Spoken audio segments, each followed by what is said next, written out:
Hello, I'm Isaac Hayes III, founder and CEO of Fanbase. And right now, we're accepting investors in our $17 million round to revolutionize the future of social media. Today, for just $399, you can own 60 shares of stock in Fanbase at $665 a share. Go to startengine.com/fanbase and invest today. While the big platforms have grown too massive and disconnected from their users, Fanbase is building a platform where creators and users truly come first. We've already raised $8.6 million from everyday investors who believe in this vision, and now you can join them. This is your chance to invest in a social media tech company with over 1 million users that is disrupting media by allowing anyone to reach all of their following and monetize their content from day one. The market is changing, big platforms are failing to serve their users, and Fanbase is stepping up to fill the gap. Don't wait until it's too late. Invest now. Invest for yourself and your future. Go to startengine.com/fanbase and own the future of social media.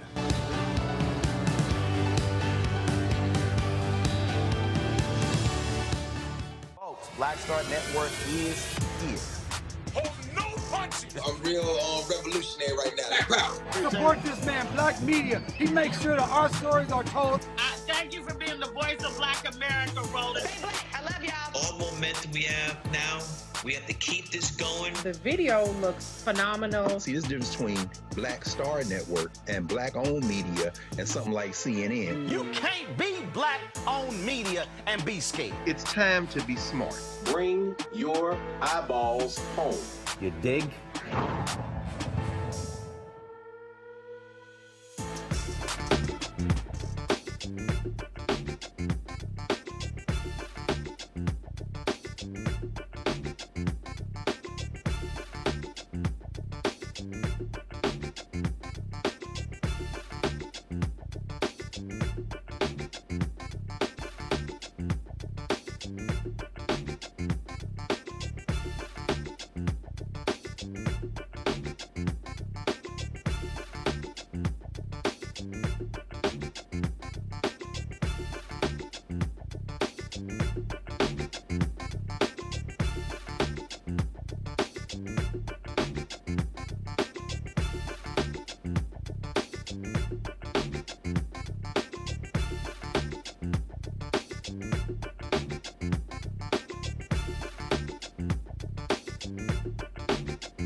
Folks, today is Tuesday, March 11, 2025, coming up on Roland Martin Unfiltered, streaming live on the Black Star Network. Hey, where's that bustling economy that the twice impeached, criminally convicted felon-in-chief Donald the Con Trump promised all of us?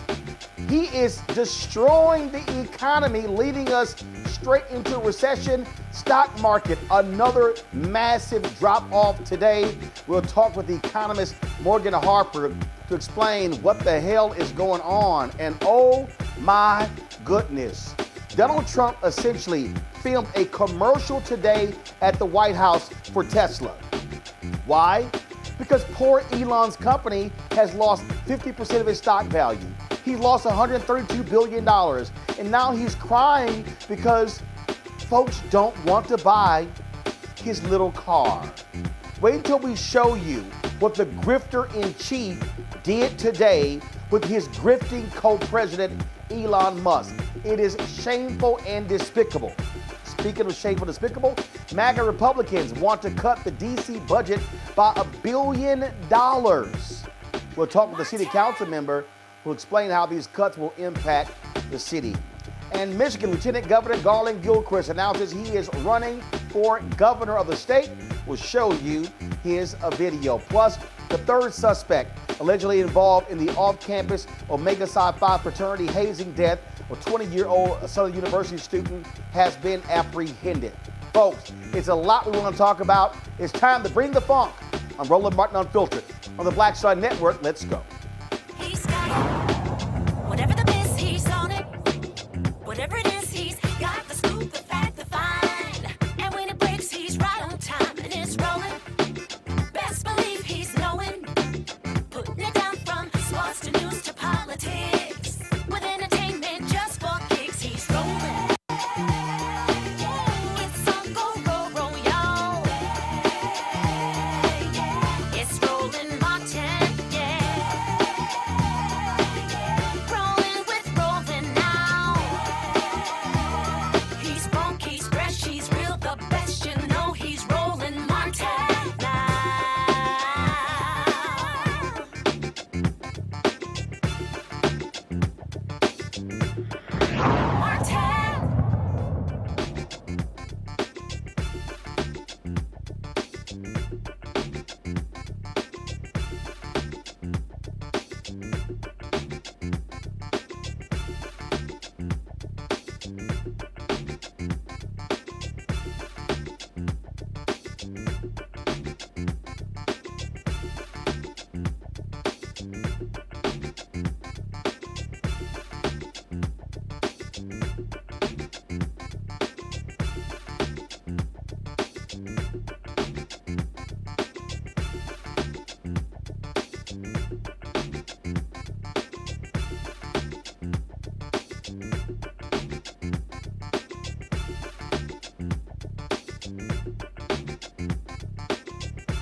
Martin.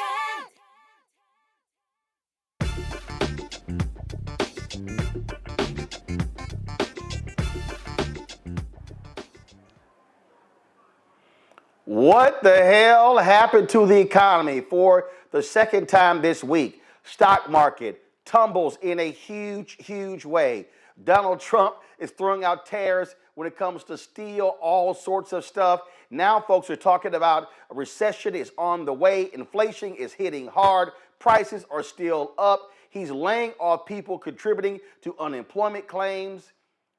But I thought he was supposed to be so brilliant, so smart, and so amazing. He was doing so much better on the economy than Vice President Kamala Harris. Well, guess what?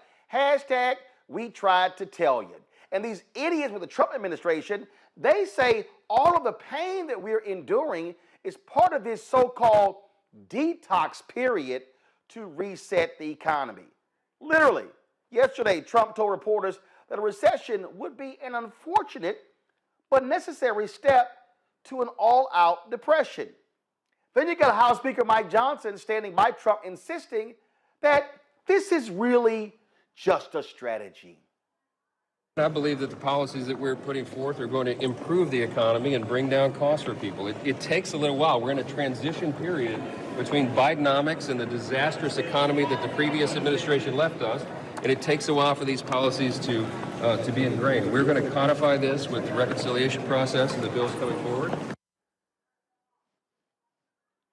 Well, Democratic House Leader Hakeem Jeffries says we're absolutely headed for a Republican recession. I thank the distinguished gentlelady for her tremendous leadership and for yielding. I don't really understand the fatal attraction reference, because if anyone is dealing with fatal attraction, it's between President Trump and House Republicans. As soon as he says jump, your only answer is how high. It doesn't matter whether you are hurting the American people. That's why House Republicans are marching the country on a track toward the largest Medicaid cut in American history. You hurt children, hurt families, hurt Americans with disabilities, hurt seniors, close nursing homes and close hospitals. When Donald Trump says jump, extreme MAGA Republicans say how high. That's the fatal attraction. That's hurting the people of the United States of America. And by the way, the core promise that you made last year was about lowering costs. All you talked about was how you were going to lower the high cost of living. Democrats believe that America is too expensive. Housing costs are too high. Grocery costs are too high. Child care costs are too high. Utility costs are too high.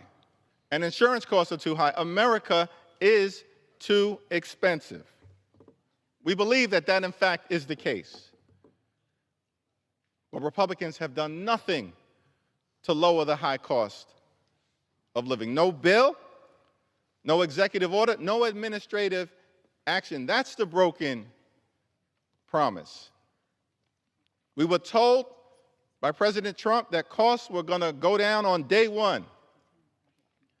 Grocery prices haven't gone down, they've gone up. Inflation is up. You know what's going down? The stock market.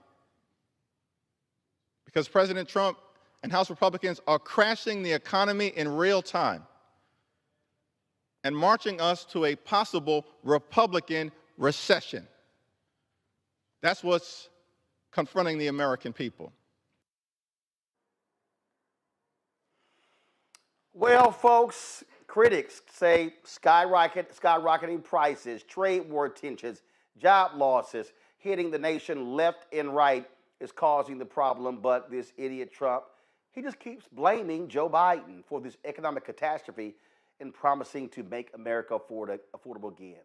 Morgan Harper, Director of Policy and Advocacy at the American Economic Liberties Project, joins us right now. Morgan, this is hilarious, but it's also shameful.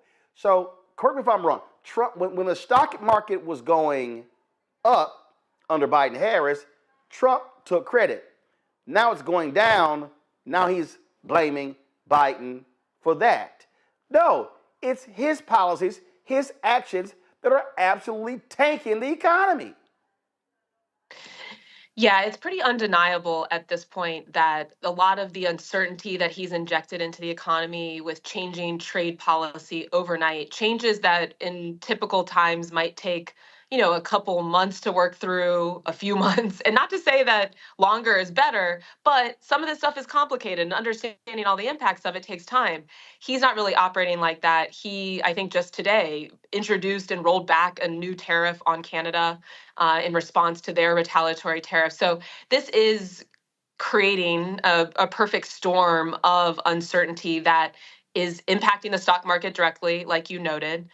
We see companies that are now predicting that they are not going to have very strong growth or a lot of consumer demand over the next few months. Because what are consumers doing too, in addition to businesses, kind of looking at all of this and it's like, I don't know if I want to make any moves at all because we have no idea how much our assets might be valued at if you are in that position. Even if you're on Medicaid, for example, if you're going to be continue to be covered by that. And let's be real, a lot of people who are working are also on Medicaid. And so there's just uncertainty abounds, and this is a really bad situation for the economy and the country overall in terms of the impacts of this. And again, Morgan, what is unbelievable is that they repeatedly tried to blame Biden for it, and they act as if the tariffs don't matter. I'm sorry. The Federal Reserve was projecting that we were going to see a 3% increase in GDP. Because of Trump's actions, the massive cuts, what Doge is doing, the crazy actions of Elon Musk, these ridiculous tariffs, okay, and him trying to convince us. Like, it's unbelievable. We're going to play a clip for you of an Associated Press reporter asking White House Press Secretary, the idiot Carolyn Levitt, about tariffs. And he literally is trying to convince us, no. Tariffs, they're going to pay. We're going to make billions, trillions off of tariffs. I mean, it is the dumbest thing. And these MAGA Republicans are falling in line knowing it's a lie. Go ahead. Thanks, Caroline. You're welcome.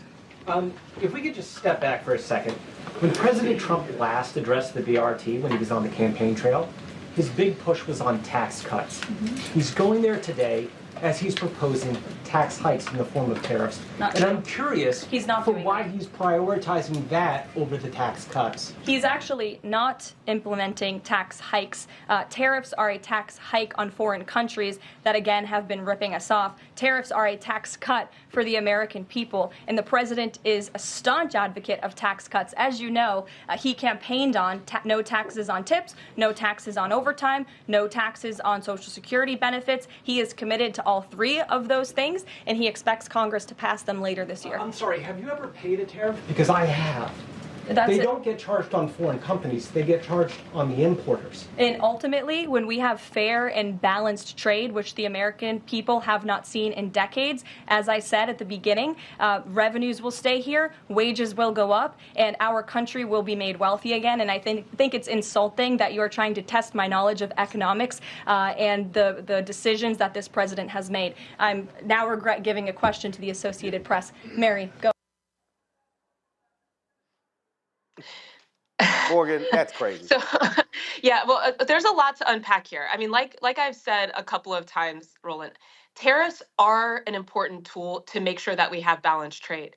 Tariffs, when part of an overall economic policy strategy that includes things like domestic investment in industrial policy, in building up incentives for domestic manufacturing to have companies want to build things in the U.S., can be a very successful strategy. What we are seeing here is not that. It's very scattershot. It's changing all the time, like we talked about. And it is importantly not paired with any sort of industrial policy strategy. That is not even on the table. I mean, it appears it's not on the table because it conflicts politically with where this administration wants to be landing on an environment where they're really trying to advocate for more government spending. But regardless of what the motivation is, the reality is when not paired with any sort of industrial policy, it's a recipe for increasing prices. Now, that is not to say, though, that tariffs as a tool wholesale are bad. The other thing I would note is, this idea that we're going to somehow make back all of the revenue that might be lost due to an extension of the tax cuts through tariffs is not something that I think a lot of folks agree with. I mean, continuing the tax the tax cuts is going to lead to a big reduction in revenue. We have a lot of people, like we've talked about, that have unpredictable job situations right now. We have a lot of uncertainty in the economy. So somehow this idea that by putting these tariffs on companies, this is going to generate the revenue, even if, which is possible, that they do absorb some of the increase of the tariff costs themselves directly without passing on to the consumer. It's possible. It's just unlikely to be, a complete wholesale equivalent there with the tax cuts that are to come. So, this trade policy stuff can be kind of complicated. There's a lot to sort through, but the bottom line is chaotic trade policy is no recipe for bringing down costs for Americans or supporting American manufacturing and workers. There is a way to do that, but this is not it.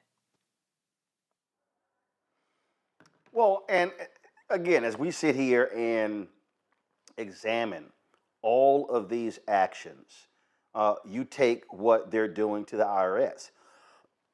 Republicans were opposed to the hiring of additional IRS agents to target wealthy individuals. And so Elon Musk and Doge, they are firing many of those auditors. Guess what? That's going to lead to less revenue. And again, these idiots keep saying they want to put money in the pockets of Americans. Well, when you want to obliterate the Consumer Financial Protection Bureau, guess what that means? Oh, you're taking money out of the pockets of regular, ordinary people and just handing it over to corporations who are simply going to just do more stock buybacks. When Donald Trump and the Republicans pushed through this tax cut 4 years ago, he was like, oh no, these companies are going to be using that money for wages. The companies are like, no, we're not. They made it clear they were going to be using it for stock buybacks. It added $8 trillion to the deficit. So I don't know where any of these people went to school. This ain't even trigonometry. This ain't geometry. It ain't algebra. It's just basic ass math. Yeah, and I'm glad you mentioned the CFPB, because that's a great example again of what, even if you were trying to, believe in, oh, we should be doing these things through Congress and not rulemaking. Let's take, for example, like the CFPB rule to limit overdraft fees. This is a fee that often gets slapped on consumers when they they try to withdraw more money than their bank account has available.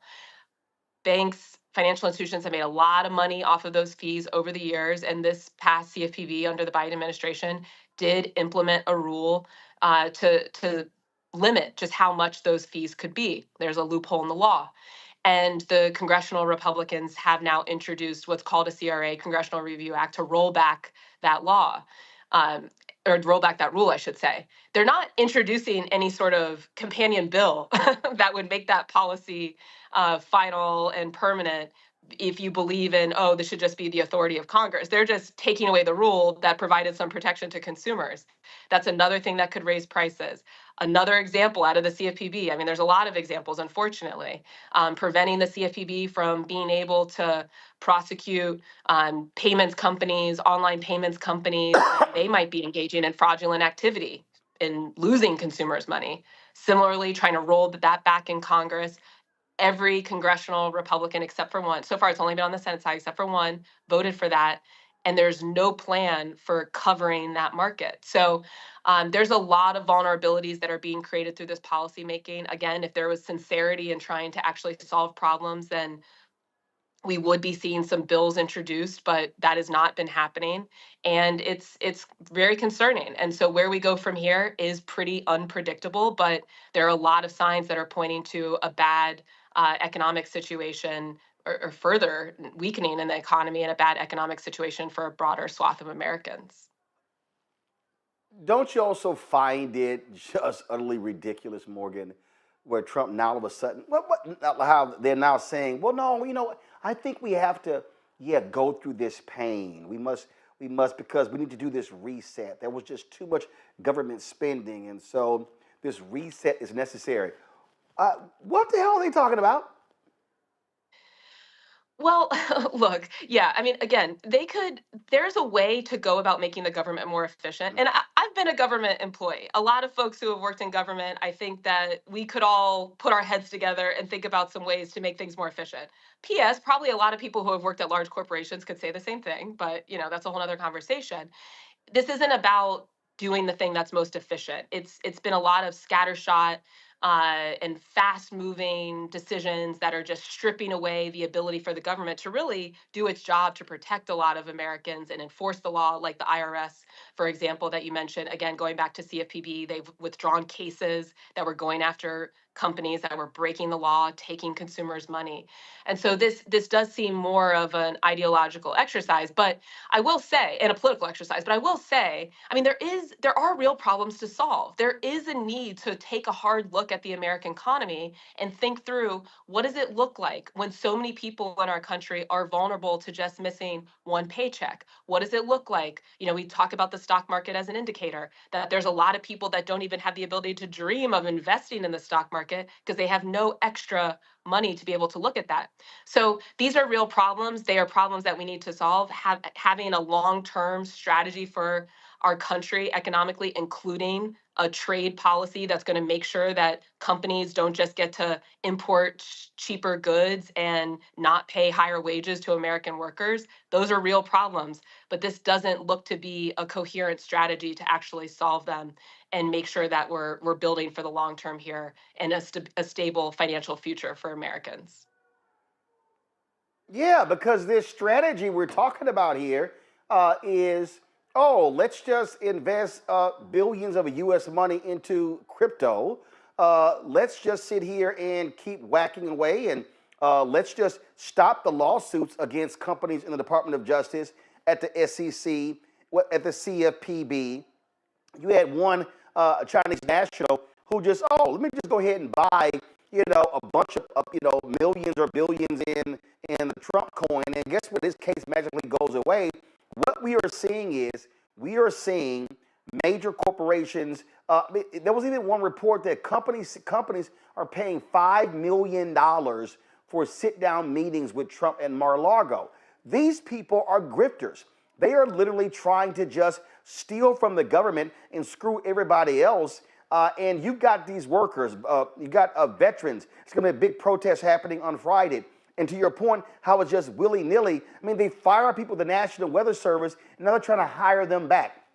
They fire workers with the Centers for Disease Control, now they're trying to hire them back. And so it's just nonsensical. And so they are creating the chaos that we are now seeing in the markets. And you've got companies like, what the hell? We can't do any sort of quarterly or yearly or planning for every 2 years with the kind of just nutcase economic policy we're seeing coming out of the White House. Yeah, absolutely. I mean, how could you possibly predict how you're going to spend or build your company if you don't even understand the legal framework that you're operating in, or whether laws will be enforced? And, to our earlier point, I mean, that's the larger risk, not just for companies, but for all of us that are living in the U.S. right now and across the globe who are watching this. So, I mean, I think the important point, though, too, to make here, Roland, is, we're going to spend a lot of time, I imagine, over the next few months critiquing what's happening right now in this administration, some of the corrupt action that's happening. But we also, those of us who know that government does have a role in this country in supporting things like strong manufacturing and supporting people being able to lead stable lives and access healthcare and be able to have families and support them, that we need to be presenting a plan for what that looks like and making the case for why government is important, because there's clearly a lot of people in our country that don't have a strong understanding of that. And until we solve for that problem, then I do think we're going to continue to be at risk for these types of moves that are, again, not about actually helping anybody, but it seems to be enriching a lot of the folks that are attached to this administration. Indeed, indeed. Morgan Harper, we surely appreciate it. Thanks a lot for joining us. Thanks for having me. Folks, got to go to a break. We come back. We'll chat with our panel about this. We'll also show you the big grift that took place at the White House, where literally, Trump was operating as a used car salesman, plugging Americans buying Tesla. So I guess screw GM, screw Ford, screw the other American automakers. It's all about buying Teslas. Oh, by the way, isn't this the same guy who shuttered the EV power stations in government buildings, who also wanted to get rid of the EV credits from Biden and Harris as well. Folks, we have an idiot in 1600 Pennsylvania Avenue in the Oval Office. You're watching Roland Martin Unfiltered on the Black Star Network. What's up, y'all? Look, Fanbase is more than a platform. It's a movement to empower creators, offering a unique opportunity for everyday people to invest in Black-owned tech, infrastructure, and help shape the future of social media. Investing in technology is essential for creating long-term wealth and influence in the digital age. The Black community must not only consume tech, we must own it. Discover how equity crowdfunding can serve as a powerful tool for funding Black businesses, allowing entrepreneurs to raise capital directly through their community through the Jobs Act.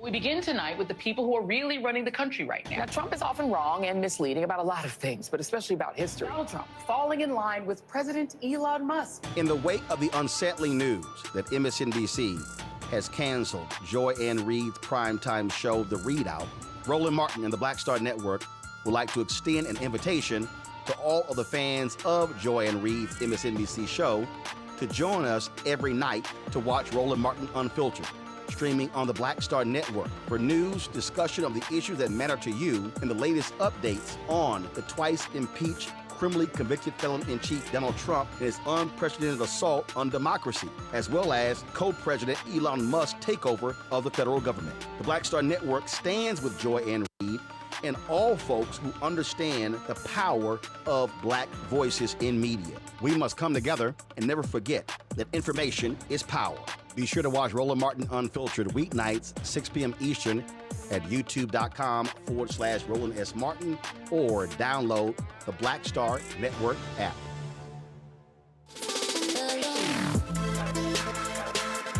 Hey y'all, welcome to The Other Side of Change, only on the Black Star Network and hosted by myself, Bria Baker, and my good sis, Jamira Burley. We are just two millennial women tackling everything at the intersection of politics, gender, and pop culture. And we don't just settle for commentary. This is about solution-driven dialogue to get us to the world as it could be and not just as it is. Watch us on the Black Star Network, so tune in to The Other Side of Change.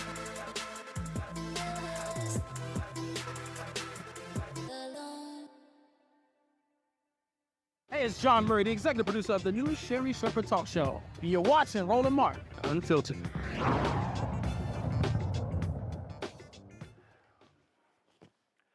All right, folks, Dr. Mustafa Santiago Ali is former senior advisor for environmental justice at the EPA, joining us out of D.C. Randy Bryant, entrepreneur, DEI disruptor, author of Never Says, 25 Phrases You Should Never Ever Say to Keep Your Job and Friends. Out of D.C., Dr. Larry J. Walker, assistant professor, University of Central Florida, out of Orlando. Glad to have all three of you here. Okay, folks, if y'all want to see what a government-sponsored commercial looks like, this is what happened today at the White House. Now, let me set this whole thing up. Because Elon Musk is an idiot, and because people are sick and tired of his antics, the Tesla stock is down almost 50%. He's lost $132 billion from his net worth as a result. Now he's moaning and whining and crying. Now, before I get to that, this was Elon last night in an interview with Larry Kudlow on Fox Business. This is wonderful for labs. Watch this.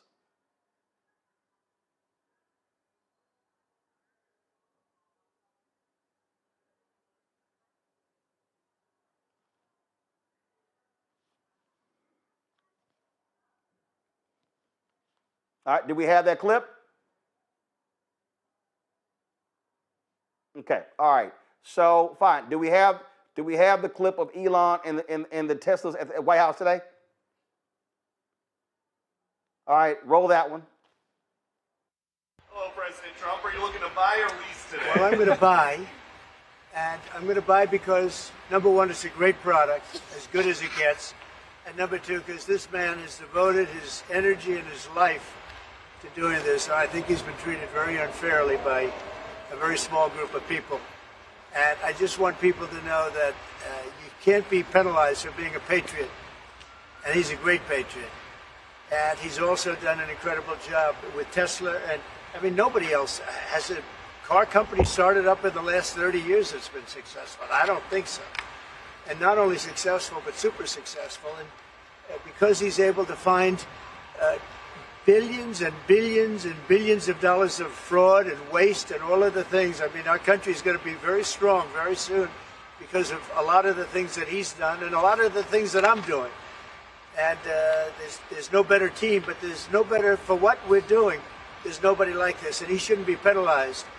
And when I watched the other day, I said, I can't believe it. It should be the opposite. People should be going wild, and they love the product, but because he's finding all sorts of terrible things that have taken place against our country, they want to penalize him in an economic sense. And I just think that's very unfair. So I just wanted to make a statement. I'm going to buy one. Now, here's the bad news. I'm not allowed to drive because I haven't driven a car in a long time, and I love to drive cars. But I'm going to have it at the White House, and I'm going to let my staff use it. I'm going to let people at the place use it. And they all are all excited about that. I'm not allowed to use it. Can you believe it? One of my great things in life is that I can, you know, I like to drive cars, but I'm not allowed to.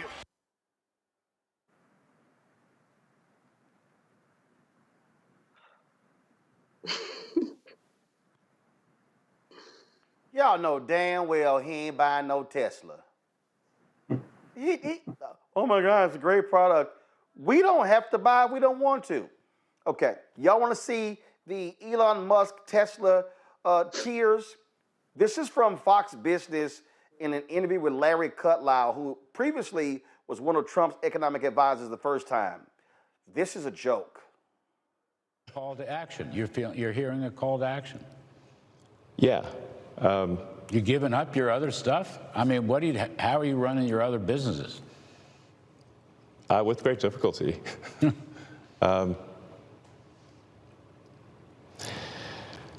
Yeah, I mean. But there's no turning back, you're saying?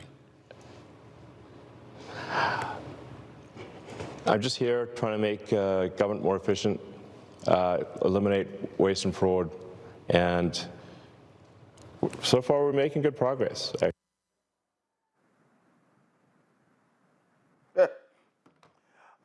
I'm sorry. Are we supposed to feel sorry for him, Mustafa? And here's the other deal. Okay, environmentalists loved the product because it's an electric vehicle. So you're Elon Musk, and you chose to align yourself with somebody who previously was on the record hating electric vehicles, who loves fossil fuel. So you're Elon, you piss on your customer base. That's a good bet. You're gonna have a problem. Yeah, you know, I have to laugh because, you know, I know this stuff inside out.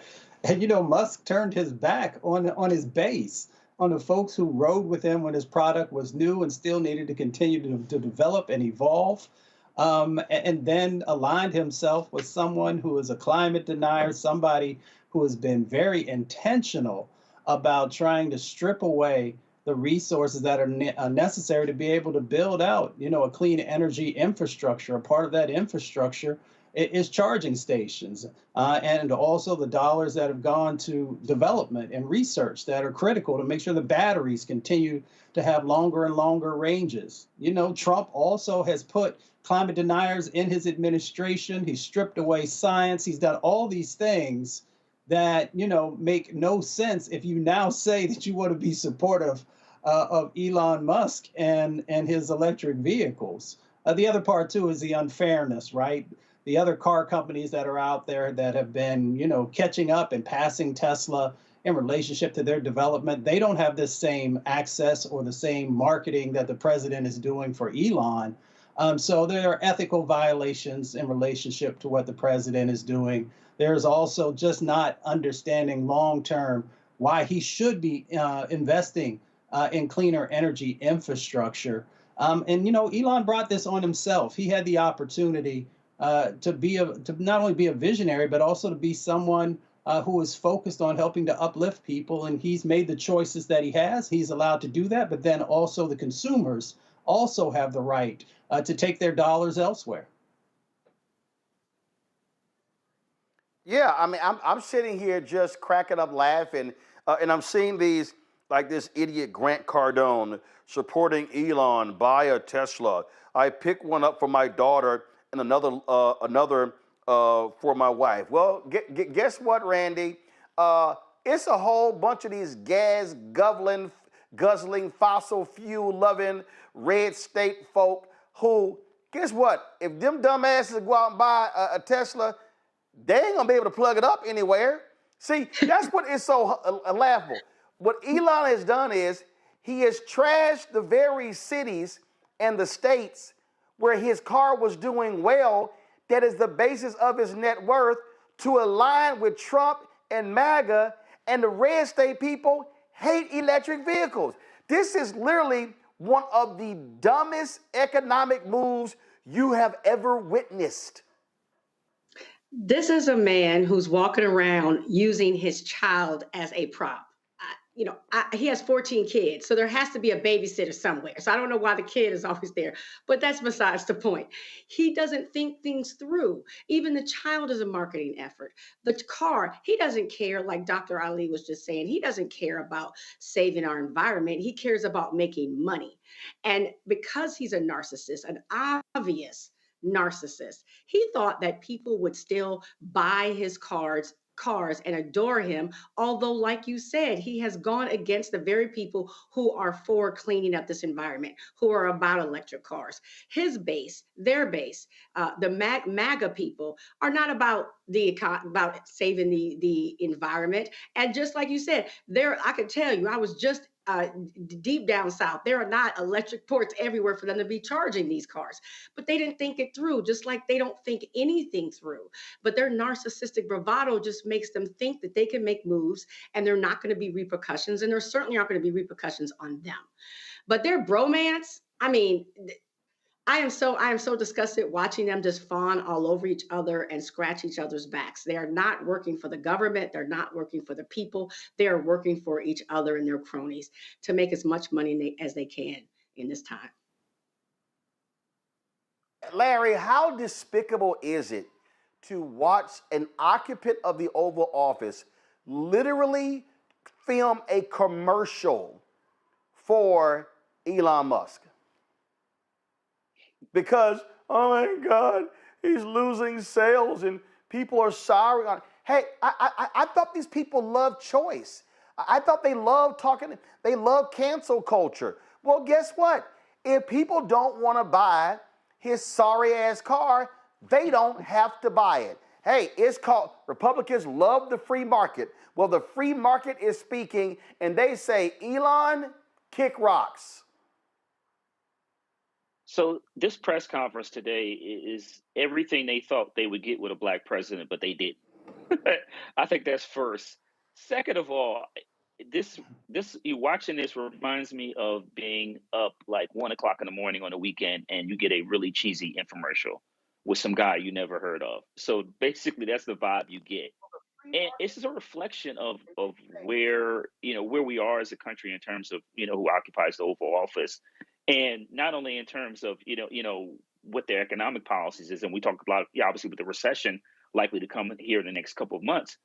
But like you said, Roland, if you believe in free market economy, then you shouldn't highlight, this particular company when you have so many other companies, like you mentioned, Ford, GM, et cetera, who've been around for a much longer time. And obviously those, corporations have a better reputation of investing in American workers. We should also highlight that Tesla has been sued multiple times, particularly when it comes to discrimination for relating to black workers.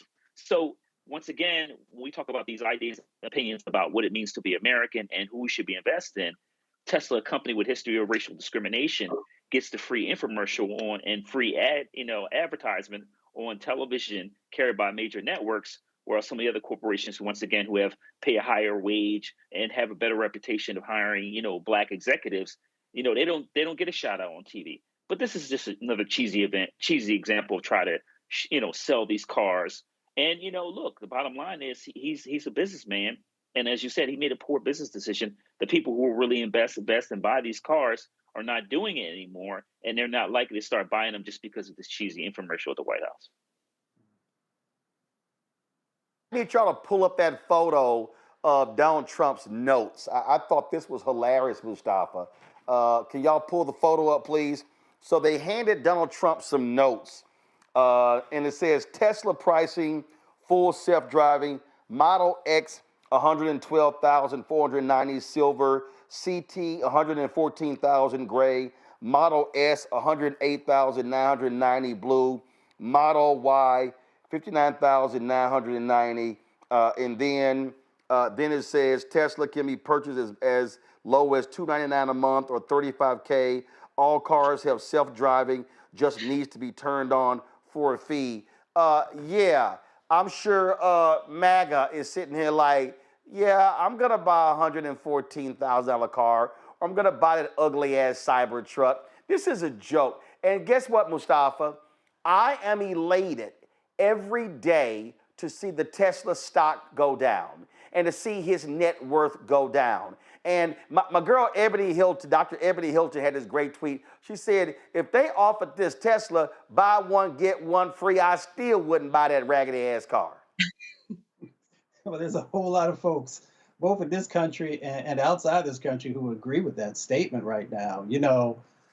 There are positives and negatives for our actions. And, Elon has decided to hitch his wagon to, Trump. And when you do that, it's a very volatile market, just like we saw in the stock market.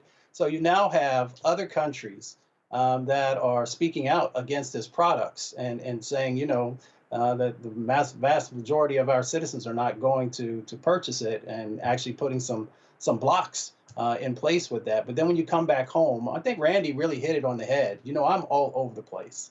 And there's lack of infrastructure. So why would I make the investment if your charging stations are not going to be in the locations that I need? Now, let's be honest, the Biden administration actually made significant investments to build out the charging networks across our country. But when Trump came in, he decided to rescind and to move away from that and to snatch resources that were so critical.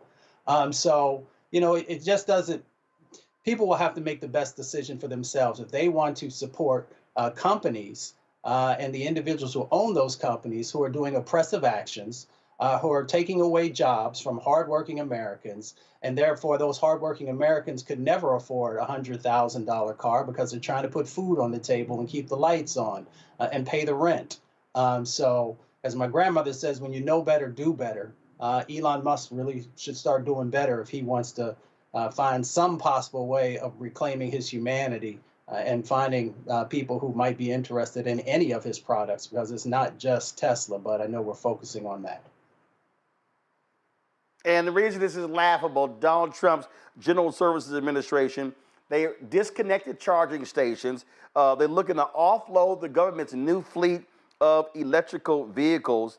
And he also is pausing the $3 billion that was marked for electric vehicles.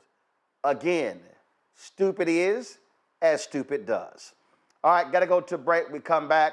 We got to talk about, of course, how Republicans are trying to gut the D.C. budget. They also want to gut Social Security. And also, folks, some absolutely sad news. He just made the cover of Forbes as America's new billionaire. Former NBA star and restaurant owner Junior Bridgman has passed away. We will give you the details of what happened after he suffered a heart attack today at an event in Louisville. Folks, so we'll have that for you later in the show. Folks, don't forget to support the work that we do.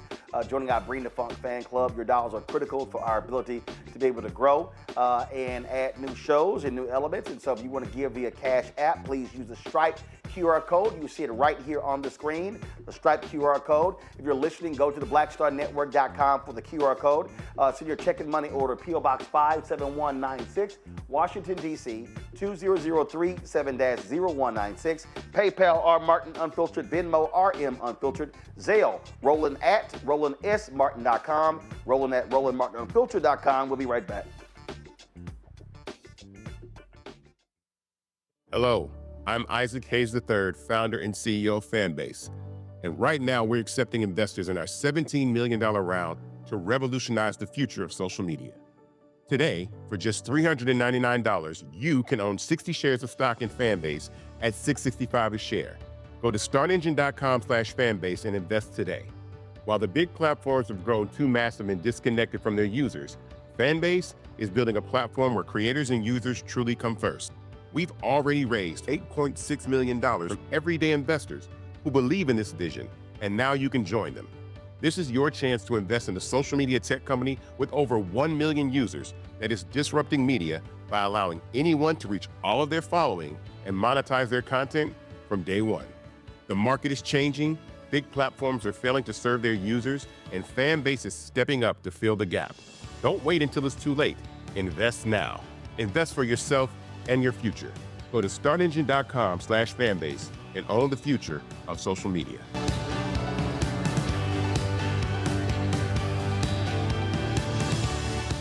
I'm Deborah Owens, America's Wealth Coach. And on the next Get Wealthy, you'll meet Jandy Turner, who took her love of sports, expanded her network, and created a thriving business. I settled on developing a golf event planning business, which in and of itself has been very viable for me. One of the things that I've learned from producing hundreds, if not thousands, of golf tournaments is that business gets done on the golf course. All on The Next Get Wealthy, only on Black Star Network.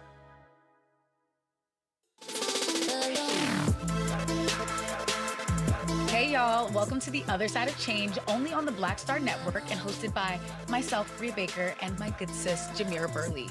We are just two millennial women tackling everything at the intersection of politics, gender, and pop culture. And we don't just settle for commentary. This is about solution-driven dialogue to get us to the world as it could be and not just as it is. Watch us on the Black Star Network, so tune in to The Other Side of Change.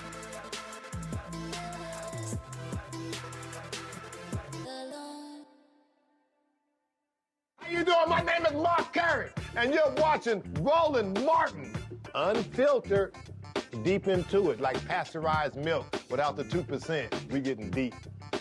You want to turn that shit off? We're doing an interview, motherfucker.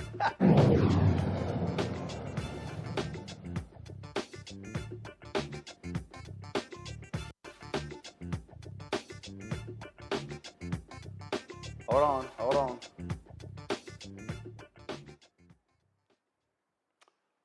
All right, folks, the work in Washington, D.C. continues on Black Lives Matter Plaza. It's day 2 of the demolition. 5 years ago, of course, Black Lives Matter was painted on this. This is 16th Street. It is the street that actually leads up to Lafayette Park that dead ends into the White House. Well, Republicans demanded that this be demolished or they were going to cut transportation funds for the city for Washington, D.C. Well, guess what? In their continuing resolution, they still want to cut $1 billion from the budget of D.C. Mayor Muriel Bowser decided to remove the mural created to protest police brutality and racial injustices. Of course, it was put up in the summer of 2020. This is what it looked like.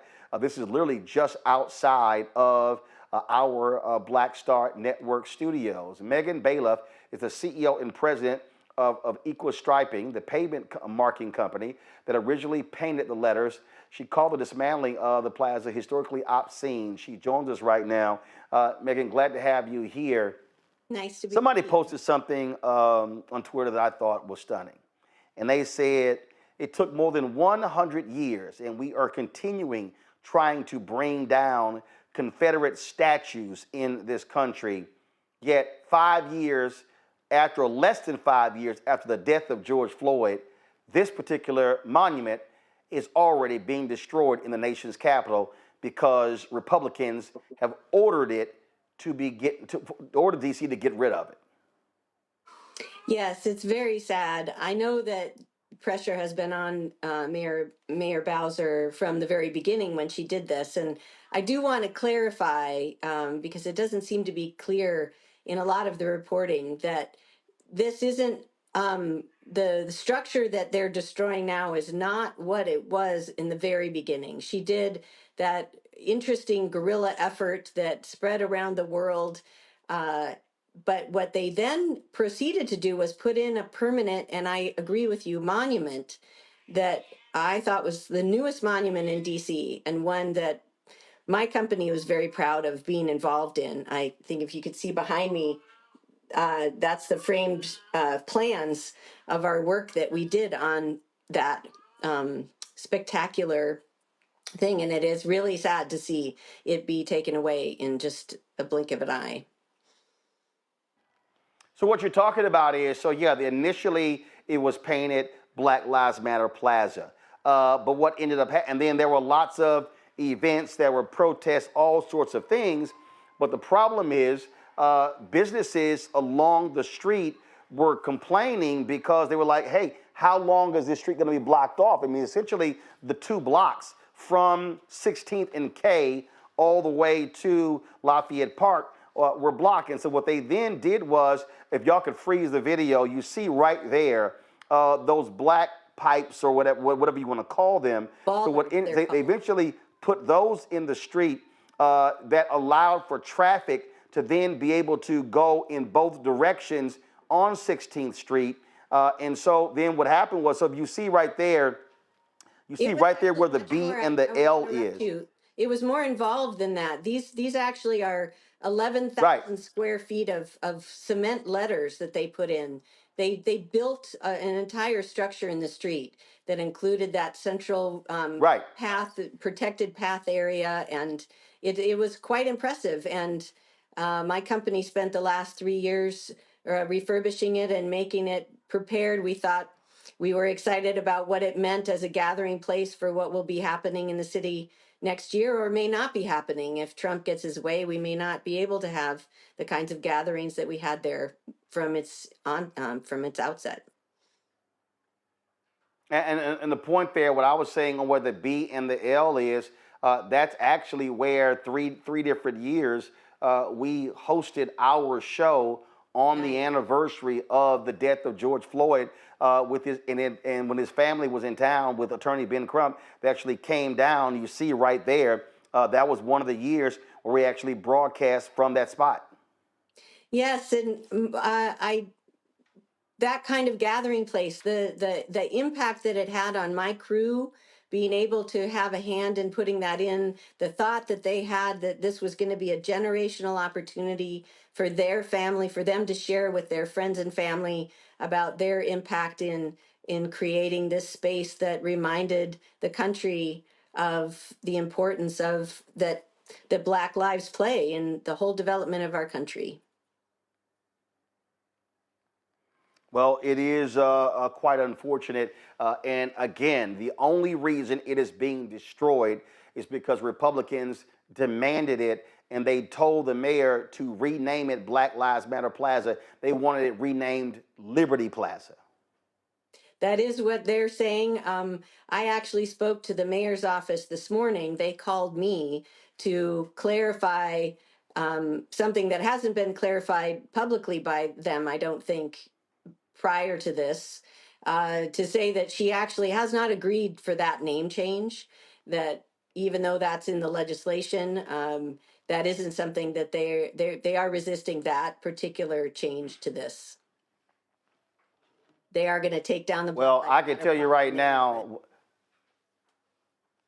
Yeah, I can tell you right now, for me, I don't call DCA Reagan Airport. I call it by its letters, DCA. And ain't no way in hell I'm going to ever call that Liberty Plaza. No way. No way. I agree with you 100%. When I first was reading the headline, when I first walked down there to see our work disappearing, and I read the headline that it was a reconstruction of the Black Lives Matter Plaza, and the headline that I read said, turning it into Liberty Plaza, I thought, boy, all those words together. It was just in the press. I don't know the source of it. I do know that the legislation calls for that renaming, but it's all just heartbreaking.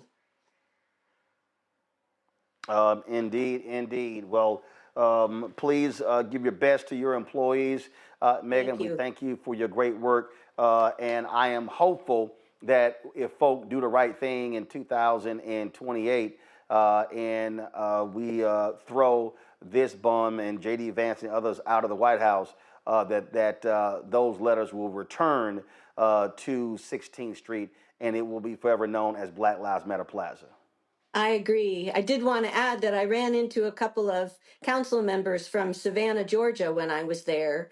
And the city planner that used to be the city planner in DC, who oversaw the development of that plaza, is now the city planner in Savannah. And they are, in fact, going to build a Black Lives Matter plaza in Savannah. And I hope that our company has something to do with that as well.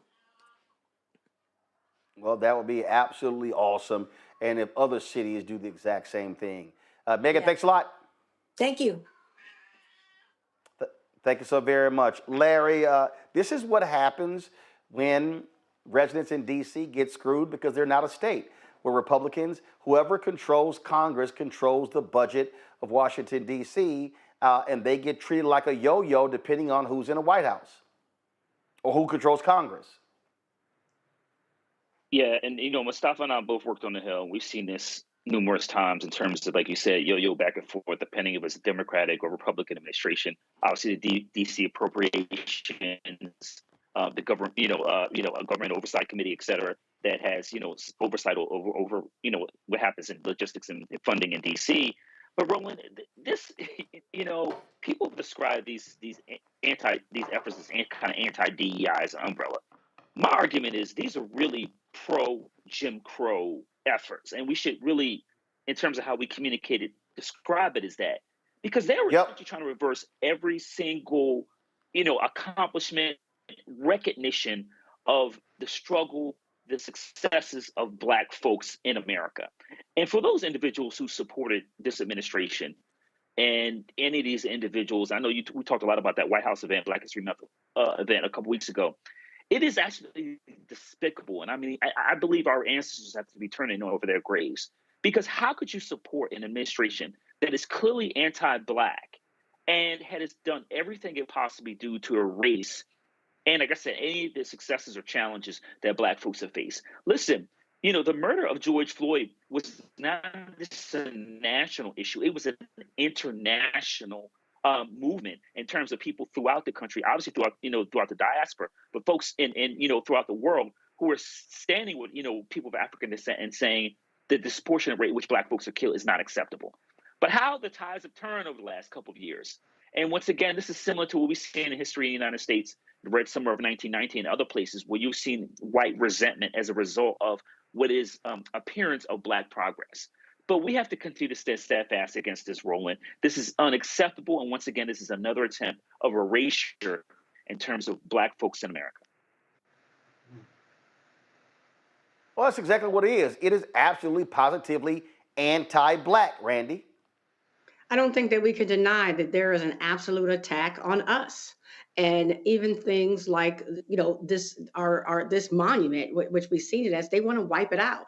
And we need to focus on that. We need to take it seriously, because we are at defense right now. We're not playing offense, we're playing defense. They want to act as if our contributions don't exist. They're wiping out any trace of any history that we've had to this country. And they want anything that reminds us of where we are, that we have to remind people that our lives do matter. They want it taken away. So, I mean, the hate is palpable. It's not something that we can deny anymore.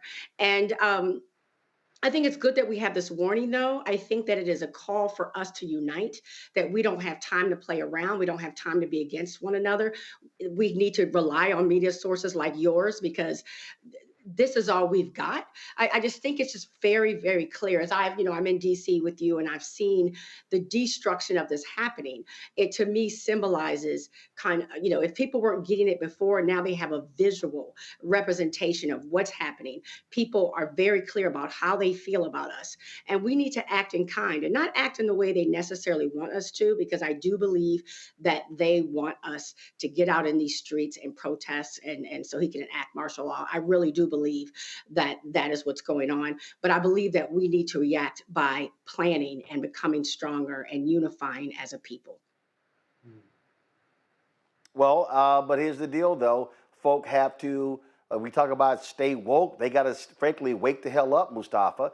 This is what happens when you sit at home. This is what happens when you don't vote. This is what happens when you whine and complain, oh, Democrats aren't doing this, aren't doing that. Well, we know damn well what Democrats in this case were doing and Republicans want to have done. And so I hope all of these people who were just sitting here just running their mouths and trashing Vice President Kamala Harris now realize there is a real difference between a Harris administration and a Trump-Musk administration.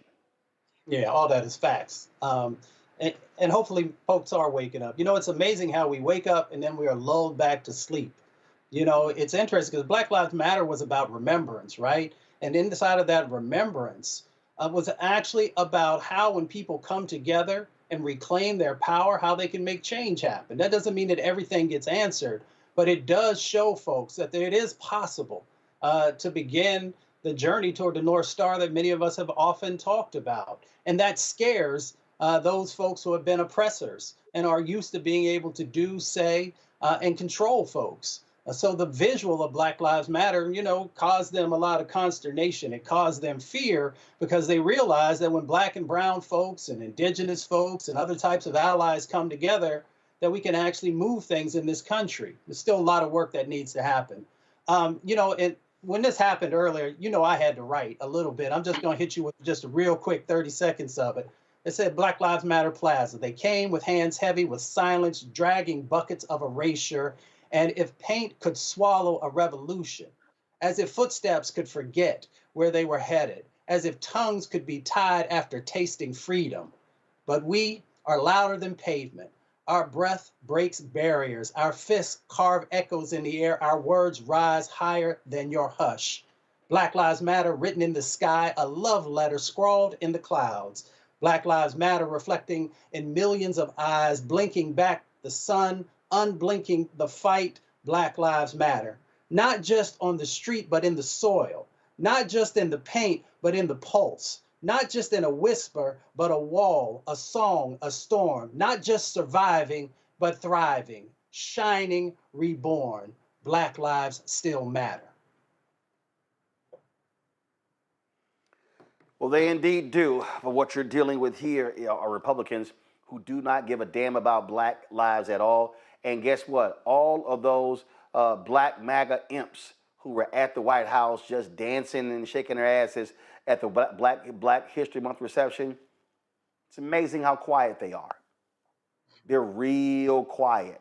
Quiet about this, quiet about them ending the lawsuit in Cancer Alley impacting Black people in Louisiana, quiet about so many things. Let's talk about when it comes to the District of Columbia budget. They have been operating under a congressionally approved budget for the past 6 months. However, Republicans say, y'all now got to cut $1 billion midway through the fiscal year. The temporary spending bill, known as a continuing resolution, is designed to prevent a government shutdown by requiring all federal agencies to operate under their 2024 budgets, while DC usually continues operating under its approved fiscal year 2025 budget. This particular proposed budget does not exempt the district. Mayor Muriel Bowser addressed this issue during a news conference, highlighting the disastrous consequences of slashing the city's budget by this much. We are not a federal agency. We are a city, county, state all at once, and we provide direct services to the people of the District of Columbia, visitors to the District of Columbia, businesses in the District of Columbia, diplomats and visiting heads of state, and everyone who works here in the Congress. Our budget was balanced and approved. And if we go back to fiscal 2024 levels, we would be forced to reduce spending by $1.1 billion in only 6 months. But here is why we're here today, because Congress can fix this. They can fix this $1.1 billion problem that we have brought to their attention in the draft CR. The Congress can add the language back to the continuing resolution, the same language that's been there for the past 2 continuing resolutions that authorize us to spend our locally generated revenue according to our own approved budget and timeline. And I want to emphasize the local part of that statement. The District of Columbia raises and spends its own money just like every other state. So remember that the budget we're talking about, this budget, the approved FY25 budget, was introduced by me and approved by this council. It focuses on 3 main areas: public safety, public education, and economic growth. Disrupting those investments won't be good for DC or our country. Folks, joining us now is Robert White. Robert is the at-large council member in Washington, D.C. Robert, glad to have you here on Roland Martin Unfiltered. The Republicans moments ago passed this continuing resolution, which includes this massive cut. Now the only hope D.C. has is for the Senate to act. Now, of course, Republicans, they need Democrats to go along with this. And so what have y'all in D.C., city council, what have y'all been saying to Senator Chuck Schumer and Democrats who may very well vote for this CR to ensure the whole government doesn't shut down? Look, Roland, several of us were on Capitol Hill yesterday knocking on doors trying to meet with members of the House, including the Speaker. Now we're reaching out to senators. And the message we're trying to let them know, because not everybody realizes that even though DC's budget has to go through Congress, this isn't federal money. This is local tax money that we are already spending at fiscal year 25 levels. And so we're trying to make sure they understand the impacts. We are going to have to overnight cut up over $1 billion out of our budget. That means there are going to be layoffs from first responders, including police officers, teachers, the folks who pick up our trash. This is going to have a devastating impact on DC. And it's important that members of the Senate stand with us, because guess what? Even though our budget goes through the Senate, we don't have any senators there to fight for us. So DC is at a severe disadvantage, and we don't want to get mixed up in this federal fight. This isn't our fight. This is between federal officials, Congress and the White House, Democrats and Republicans on the national level. We're doing our thing in DC. We're running a city the same way that other folks run a city, and you can't come in midway through the year and say you got to cut $1 billion out of your budget. That doesn't work for us any more than it would work for anyone else in the nation. And again, I mean, this is what happens, unfortunately, when whoever is in control of Congress, they can control what happens to D.C. Typically, when Democrats are in power, that you guys are allowed to run the city as you wish, as the duly elected representatives. But Republicans, they use the power of the purse to force D.C. to do whatever it is that they want at their own whim. That's exactly right. But what's important here for Republicans, especially to understand, is that in Republican administrations and Democratic administrations, in Republican Congresses and Democratic Congresses for the past 2 decades, D.C. has been held harmless in these federal budget fights. They've included language to allow us to keep spending in our current fiscal year, since it is D.C. local money. The other thing that's really important for the nation to understand, for the Senate to understand, is that because this is local D.C. money, this doesn't do anything to the federal budget. You can't reappropriate this for any federal program. So this does nothing for them on the federal side. All it does is hurt D.C. And the money is still going to come in because they're not cutting taxes, but it'll be locked in a bank account where we have to make cuts to vital city services for no benefit to the nation, no benefit to the federal government, just chaos in D.C. for absolutely no reason. That doesn't make any sense. So when y'all made that point, what do Republicans say? Most of them, Roland, I'll tell you, didn't seem to know that that was the case, that this language had been omitted, or that it would have this type of impact on D.C. And so the CR that the Republicans passed, the House treats D.C. like an agency, even though we are not an agency. We operate like a state. And folks seem real surprised on the Republican side about how it would impact D.C. Obviously, we still couldn't get them to stand with us, but we are hoping that the Senate will stand with us. And this is the time where D.C. residents and folks who care about democracy and equality have to show up. We're going to be in the Senate tomorrow ahead of the vote, talking to them, and we need D.C. residents there. We need folks around the nation calling senators, telling them you can't treat D.C. like this. Just include the same language that's been in the CRs for the past 20 years. Questions from my panel. Mustafa, you first. Yeah, well, Councilman, it's good to see you. You know, we've got all of our brothers and sisters and allies who are here inside of the district who, of course, are going to make sure their voices are heard. What would you like to see folks across the country do to be in solidarity with the actions that you and others will be taking? Mustafa, I appreciate that question. We need allies. Like anybody else in the struggle, we need allies. So folks across the nation, call your senator.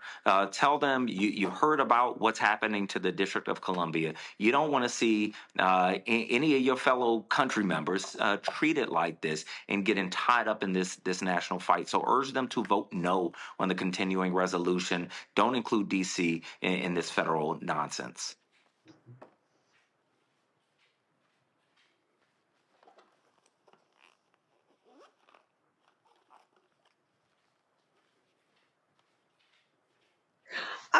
I was wondering, and I just want to make things clear, when we do have dignitaries visit, the great area of Washington, D.C., that comes out of our budget, right? Like they don't give us any sort of funding to host these guests that require a lot of manpower.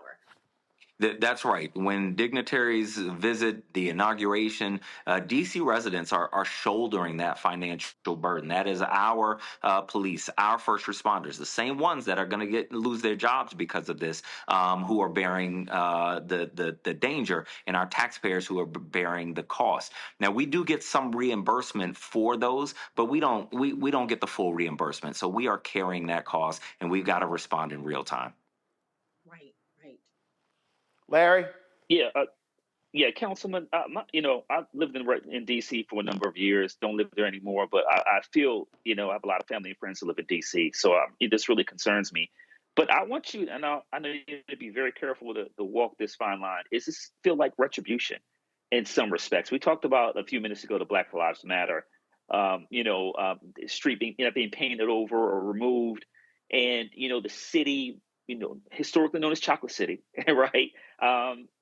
Does this feel like it feels very personal from a policy standpoint? This is just not, $1.1 billion is a substantial amount of money, which you've articulated, and the mayor has yesterday. Does this feel like this goes beyond what's right for the city and more personal, and in terms of like some of this grievance politics we've seen recently? Yeah, Larry, make no mistake. D.C. is being bullied. And there's just no other way to put it.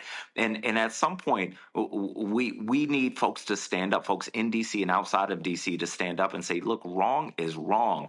I'm a father of two little girls that are in our schools. I love their teachers. I love their schools. I don't want to see them go to school next week and some of their teachers aren't there. Anybody who has a loved one, if they're in the District of Columbia, you have a car accident or a national disaster like the plane crash that happened just weeks ago. We are there responding. These are the folks who won't be able to show up quickly enough. So DC is being bullied to our detriment, but also to the detriment of people who visit here. And because Congress has to approve our local laws, approve our local budget, we are always at the mercy of federal folks that we don't get to vote for to step up and protect us. And now, more than any time in decades, we need folks to step up. Well, I certainly hope folks do. Bottom line is D.C. is getting screwed by these Republicans, and it makes no sense whatsoever. Councilman White, we certainly appreciate it. Thanks for. Matter of fact, hold up. While you're here, also just give us your thoughts on, frankly, D.C. being forced by Republicans to dig up and destroy Black Lives Matter Plaza, which was erected, of course, 5 years ago. The 5th anniversary of the death of George Floyd is going to be May 25th this year. And again, the only reason this is happening is because Republicans threaten to withhold transportation dollars from the district.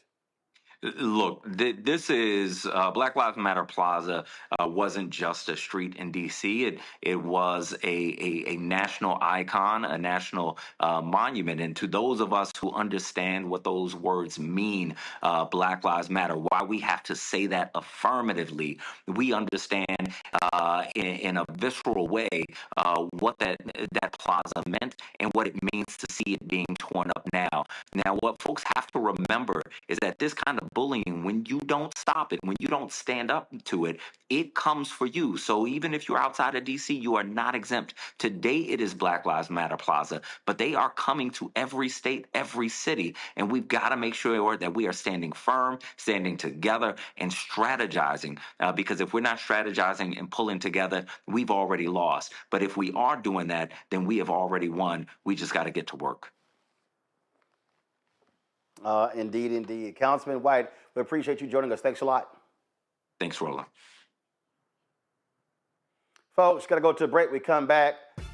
Why in the hell are MAGA Republicans in Tennessee trying to change the name of the Nashville airport in support of Donald Trump? In Nashville, 70% of the city voted against Donald Trump. I keep telling y'all these MAGA people are sick and demented. Folks, support Roland Martin Unfiltered by joining our Bring the Funk fan club. Hey, when you contribute to this show, it allows us to give you the news that nobody else is giving, or we can fight these idiots what's going on. Information is power, and so if you don't get the information, guess what? You don't understand the power that we have. And so join our Bring the Funk fan club. If you want to contribute via Cash App, use the Stripe QR code. Cash App changed their rules and they closed all of our accounts.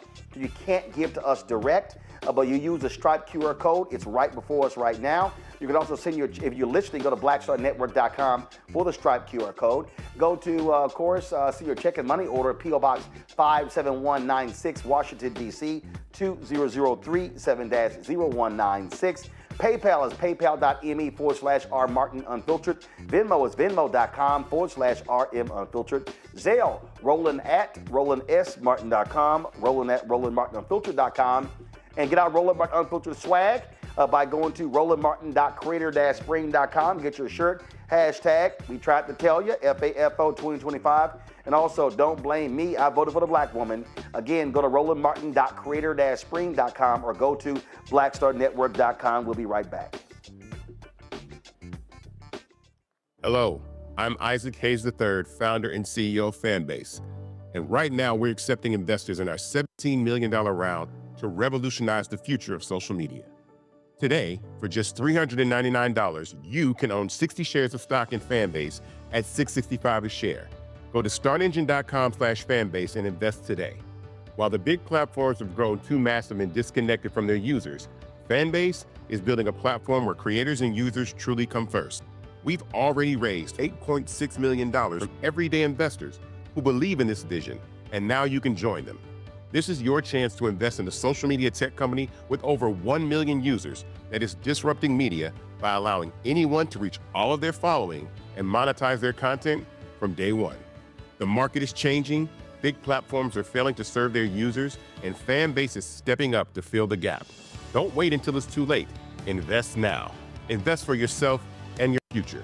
Go to startengine.com/fanbase and own the future of social media.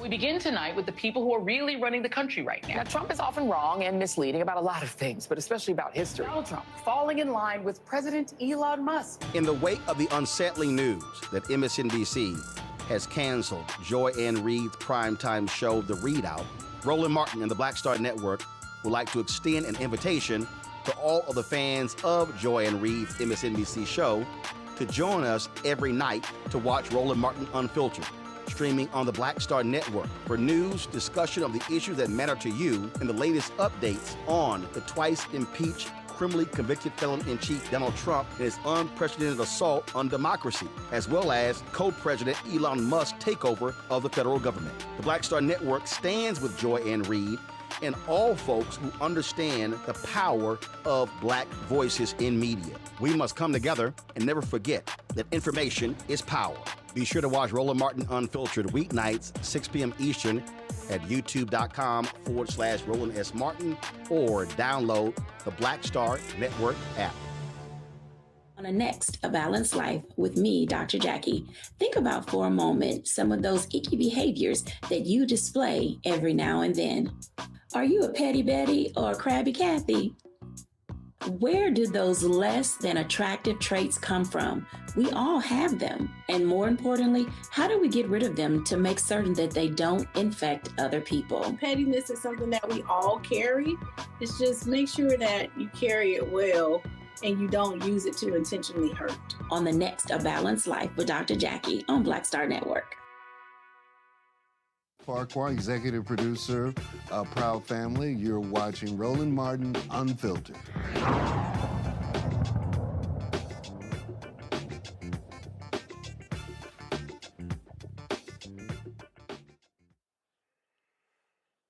Folks, some of the craziest Trump MAGA people are in Tennessee. And a Tennessee state rep who doesn't even live in Nashville wants to rename the Nashville International Airport after the twice impeached, criminally convicted felon-in-chief Donald the Con Trump. HB 217, authored by Todd Warner, returned after being taken off notice. The Naming and Designating Committee inside the Tennessee House gave it a 4-6 negative recommendation to the House Transportation Committee. Now, the debate takes place back and forth, and State Rep Justin Jones, who is the representative for Nashville, was absolutely against this, and he made it perfectly clear that people in Nashville don't support it, and they don't want to spend the $10 million to rename the Nashville airport, which includes rebranding efforts, changing airport logos around the property, and adjusting interstate signage. Metro's airport board will be responsible for the vast majority of that money, which can be passed along to Nashville and Tennessee taxpayers. Okay, this is just idiotic. And normally when you recognize a occupant of the Oval Office, it happens after they left, not while they're actually there. Do y'all want to see some really stupid stuff? Watch this 4-minute and 17-second video. So is this just for local officials, or would it apply to Donald Trump, who was convicted of 37 felonies? Would he be not able to have anything named after him under this legislation? Vice Chair Fritz, you're welcome to respond to that if you like. Thank you, Mr. Chairman, and thank you, Representative Jones. If you'd read the bill, you'd realize it's just for local officials. Great. I have a follow-up. Is there a reason why we're just putting this law on local officials and not state officials who've been charged with felonies, as we will be having a case coming up soon with many of your side of the aisle, or federal officials? Is there a reason why it's just local officials and not if it's state officials or federal officials? Vice Chair Fritz, you're recognized for a response. Thank you, Mr. Chairman. Thank you again, Representative Jones, for the question. I bring to you the bill that I was offered to carry for Representative Raper. Do you live in Davidson County? Representative Warner, you may respond. Absolutely not. I live in the great county of Marshall. Any follow-up, Representative Ben? You're recognized. And is Donald Trump from Davidson County or lives in Nashville? Representative Warner, you can answer that if you have the information necessary to give an accurate response. No, ma'am, I don't think he does. Any follow-up? We should name the LAX or Chicago or Atlanta. BNA is not big enough to have the name President Trump on it. I don't think I can support this because I think that the airport here is not big enough to have the Trump name on it. So I just want to let you know that. Thank you. Representative Warner, you're recognized. Well, thank you, Mr. Chairman, and Representative Marshall, I couldn't disagree with you more. First of all, we don't have the authority to name those airports, but we do here in Tennessee have the authority to rename BNA. First of all, this bill is a waste of time and money. This airport is in my district. I represent the Nashville Airport in House District 52, where over 70% of my constituents voted against Donald Trump from being president. Secondly, why would we name an airport after Trump at a time where he has made our airports and our flying more unsafe by firing hundreds of Federal Aviation Administration employees, at a time where air traffic controllers are understaffed. This bill is trolling, but is also an attempt to erase the voices of the people of the Tennessee's 52nd House District. And thirdly, I can't even take this bill seriously because Trump has no connection to our community. Trump has led this nation on the path of shame, on the path of lack of integrity, on the path of recklessness. And thirdly, we have fought so hard to remove Confederate monuments across the state. Why would we erect another one?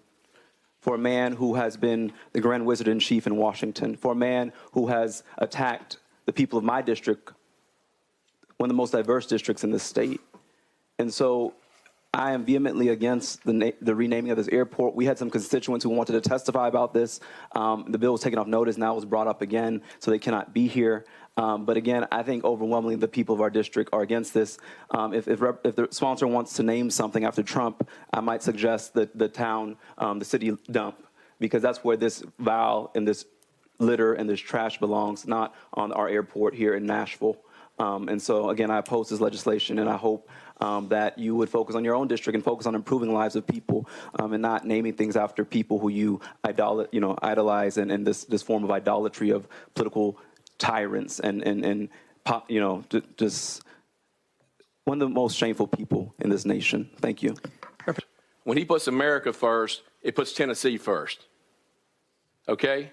President Trump is looking to get Washington under control, something that has been led astray the past 4 years, the wreck that we just got out of.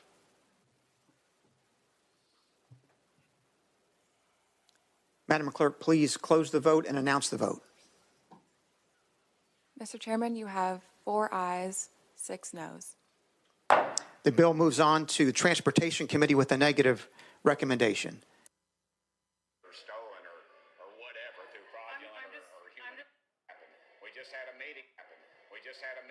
How you move a bill with a negative recommendation? Normally, when it's negative, the damn thing dies. Randy, this is just the stupid stuff these people do. And Trump trying to make America great again. America great again. Tennessee is great again. These people are just plain idiots. They are truly cult members. They are truly cult members, and you would feel sorry for them. You'd be embarrassed for them if they weren't so evil, but they don't know how lost they are. It is. I mean, they bow down to this man. The man is currently president, but they want to change the airport name now. I mean, it's so ridiculous. But it's hard for me to even speak on it because it is really just embarrassing because they don't have any respect for this country. It really is about people following one man. They see this man as their king, their God, and they want to put up statues to honor him. And they have forgotten that they are supposed to be working on behalf of the American people, because Donald Trump is about Donald Trump, but his followers are also about Donald Trump. And it's scary because it's like who in charge is thinking about us, the Americans. And I wish, it's just a shame. You gotta laugh to keep from crying, because these are the people who are running our country. What he's worried about is not serving the people in his district, but erecting a monument for his God in another district. Insane. Idolatry, Larry. That's all this is. But when it comes to bowing down to their king and the golden calf, oh, what the hell? They'll make at least 100 of those. We living in some wild times. That's all I can say. If you were writing a political comedy, you couldn't come up with stuff this bad. And listen, you saw the back and forth there from the members discussing, the current president having a connection to the region, to the city, to the region, to the state. He has none.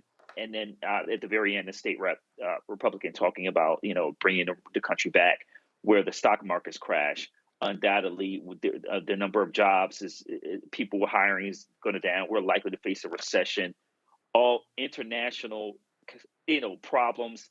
It is just goes on and on and on, and it'll get worse over the next couple of years. So it just is another example of individuals putting, not the residents of that district or those who live in the state, because it's going to cost money to make the changes you highlighted earlier. But really, like you said, it's this idolatry, just focusing on this obsession, cult-like obsession with one person. But I want to offer a caveat. We often say it's an obsession with one person. It's really not about that. It's really about ideology, about white supremacy. That is the altar that these individuals are praying to. So we need to be really clear about what's happening. Mustafa, I love what Representative Jones says. We don't want that crap up. Call it what it is. Call it what it is. We don't want that crap up. He said, plus, how y'all sitting here normally there is respect for legislators and what happens in their district. These Republicans like, damn that. We gonna tell y'all what to do in Nashville and Memphis because we don't control those cities. Yeah, that's that whole privilege thing. I mean, Larry, he laid it out for you, but, privilege makes you think you can do and say whatever, and there are no repercussions. And it also blinds you, right? They don't really get it. It's interesting that these are taxpayer dollars that are going to be utilized to do this if it moves forward. And I was waiting to see Larry's face because when they said, that it was not in the positive, but in the negative, but it's moving forward, I was like, well, that's different. But, maybe it's like that in Tennessee. But, I'm not going to mess with folks from Tennessee. Here's the thing, is that this is how short-sighted these folks are, right? So you got an individual that you want to honor. My granddad used to say, do the work. That kind of stuff will come after if you actually did something of value. But, whiskey is one of the main drivers for money there in Tennessee. The automotive industry is another one of the main drivers. And now you've got, Trump creating these tariffs that are actually going to impact those industries. So that means that you're going to be making less money. So that $10 million actually is even going to cost more than it would have before because you've got these types of actions that are currently going on from the current administration. Then you got NIH that's there and a couple of other federal agencies where you're going to have individuals who are losing their jobs. Some have already lost their jobs. So that means there's going to be even a greater stressor on your economy, but yet you are talking about taking dollars and investing in something that brings no real value to the folks there in Nashville or to Tennessee. So it just doesn't make any type of sense to do these types of things beyond just because you need some type of, a big sign that says he was here, even though he was never really there.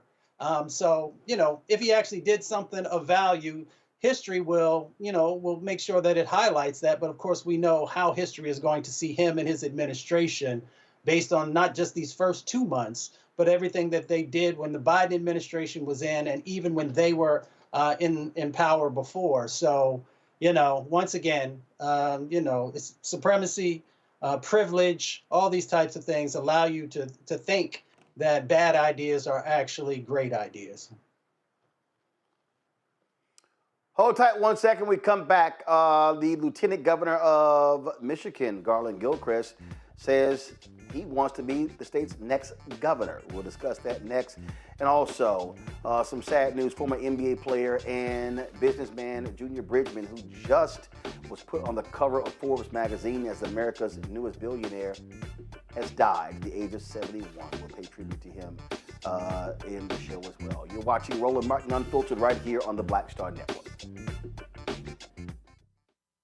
What's up, y'all? Look, Fanbase is more than a platform. It's a movement to empower creators, offering a unique opportunity for everyday people to invest in Black-owned tech, infrastructure, and help shape the future of social media.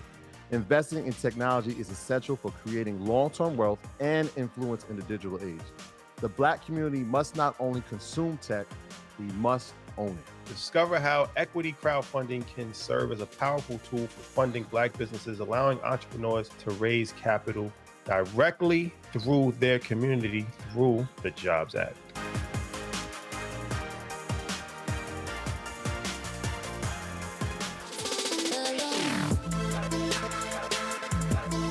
y'all. Welcome to The Other Side of Change, only on the Black Star Network and hosted by myself, Rhea Baker, and my good sis, Jamira Burley. We are just two millennial women tackling everything at the intersection of politics, gender, and pop culture. And we don't just settle for commentary. This is about solution-driven dialogue to get us to the world as it could be and not just as it is. Watch us on the Black Star Network, so tune in to The Other Side of Change.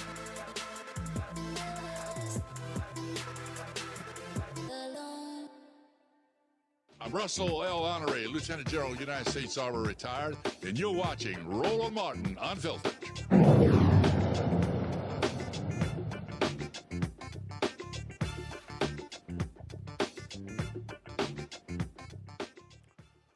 Well, folks, Garlin Gilchrist is Lieutenant Governor of Michigan. He has officially announced that he is running to become the state's next governor. He dropped this campaign ad pledging to solve problems and deliver results while accusing the twice impeached, criminally convicted felon-in-chief Donald Trump of breaking commitments and also attacking Michiganders every single day.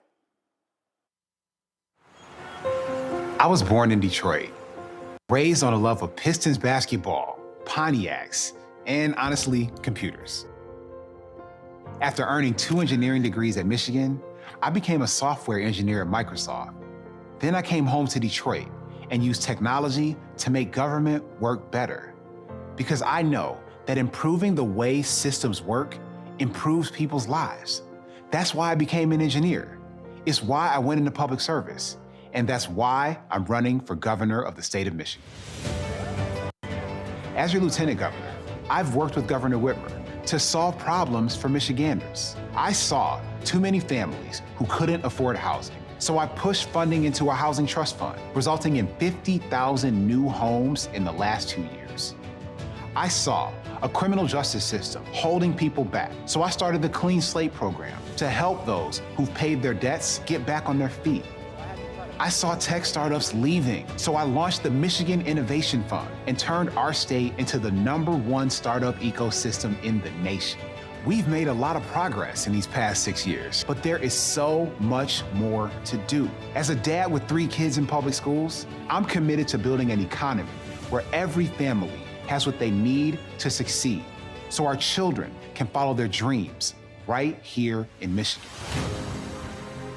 My goal for Michigan is that we lead the nation in innovation and creating jobs of the future for everyone. Donald Trump and Elon Musk are breaking commitments to our state and attacking Michiganders every day. As governor, I'll protect our rights and stand up for the families, workers, and businesses that keep our economy strong. Real leaders find solutions that improve the lives of the people they serve, instead of just looking out for themselves. So let's make the dream of health and wealth a reality for every Michigander. Let's stand tall for Michigan.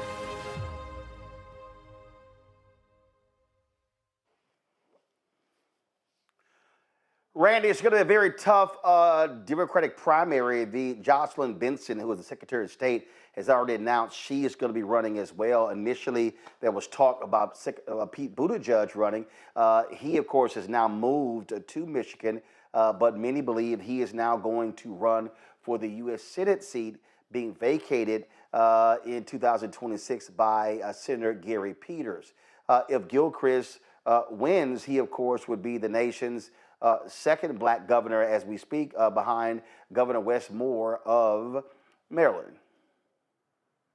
And I'm happy to see that he is putting his hat in the ring. I believe that what people are seeing happening in this country right now, they see it or adhere it as a call to action.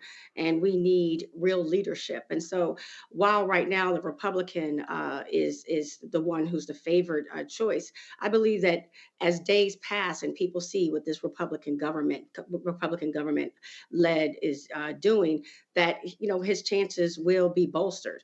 Also, Whitmer said that she's not going to endorse anybody, but I would think that just the fact that they work so closely together and gave him a high profile will also serve him well. So I'm happy to see it.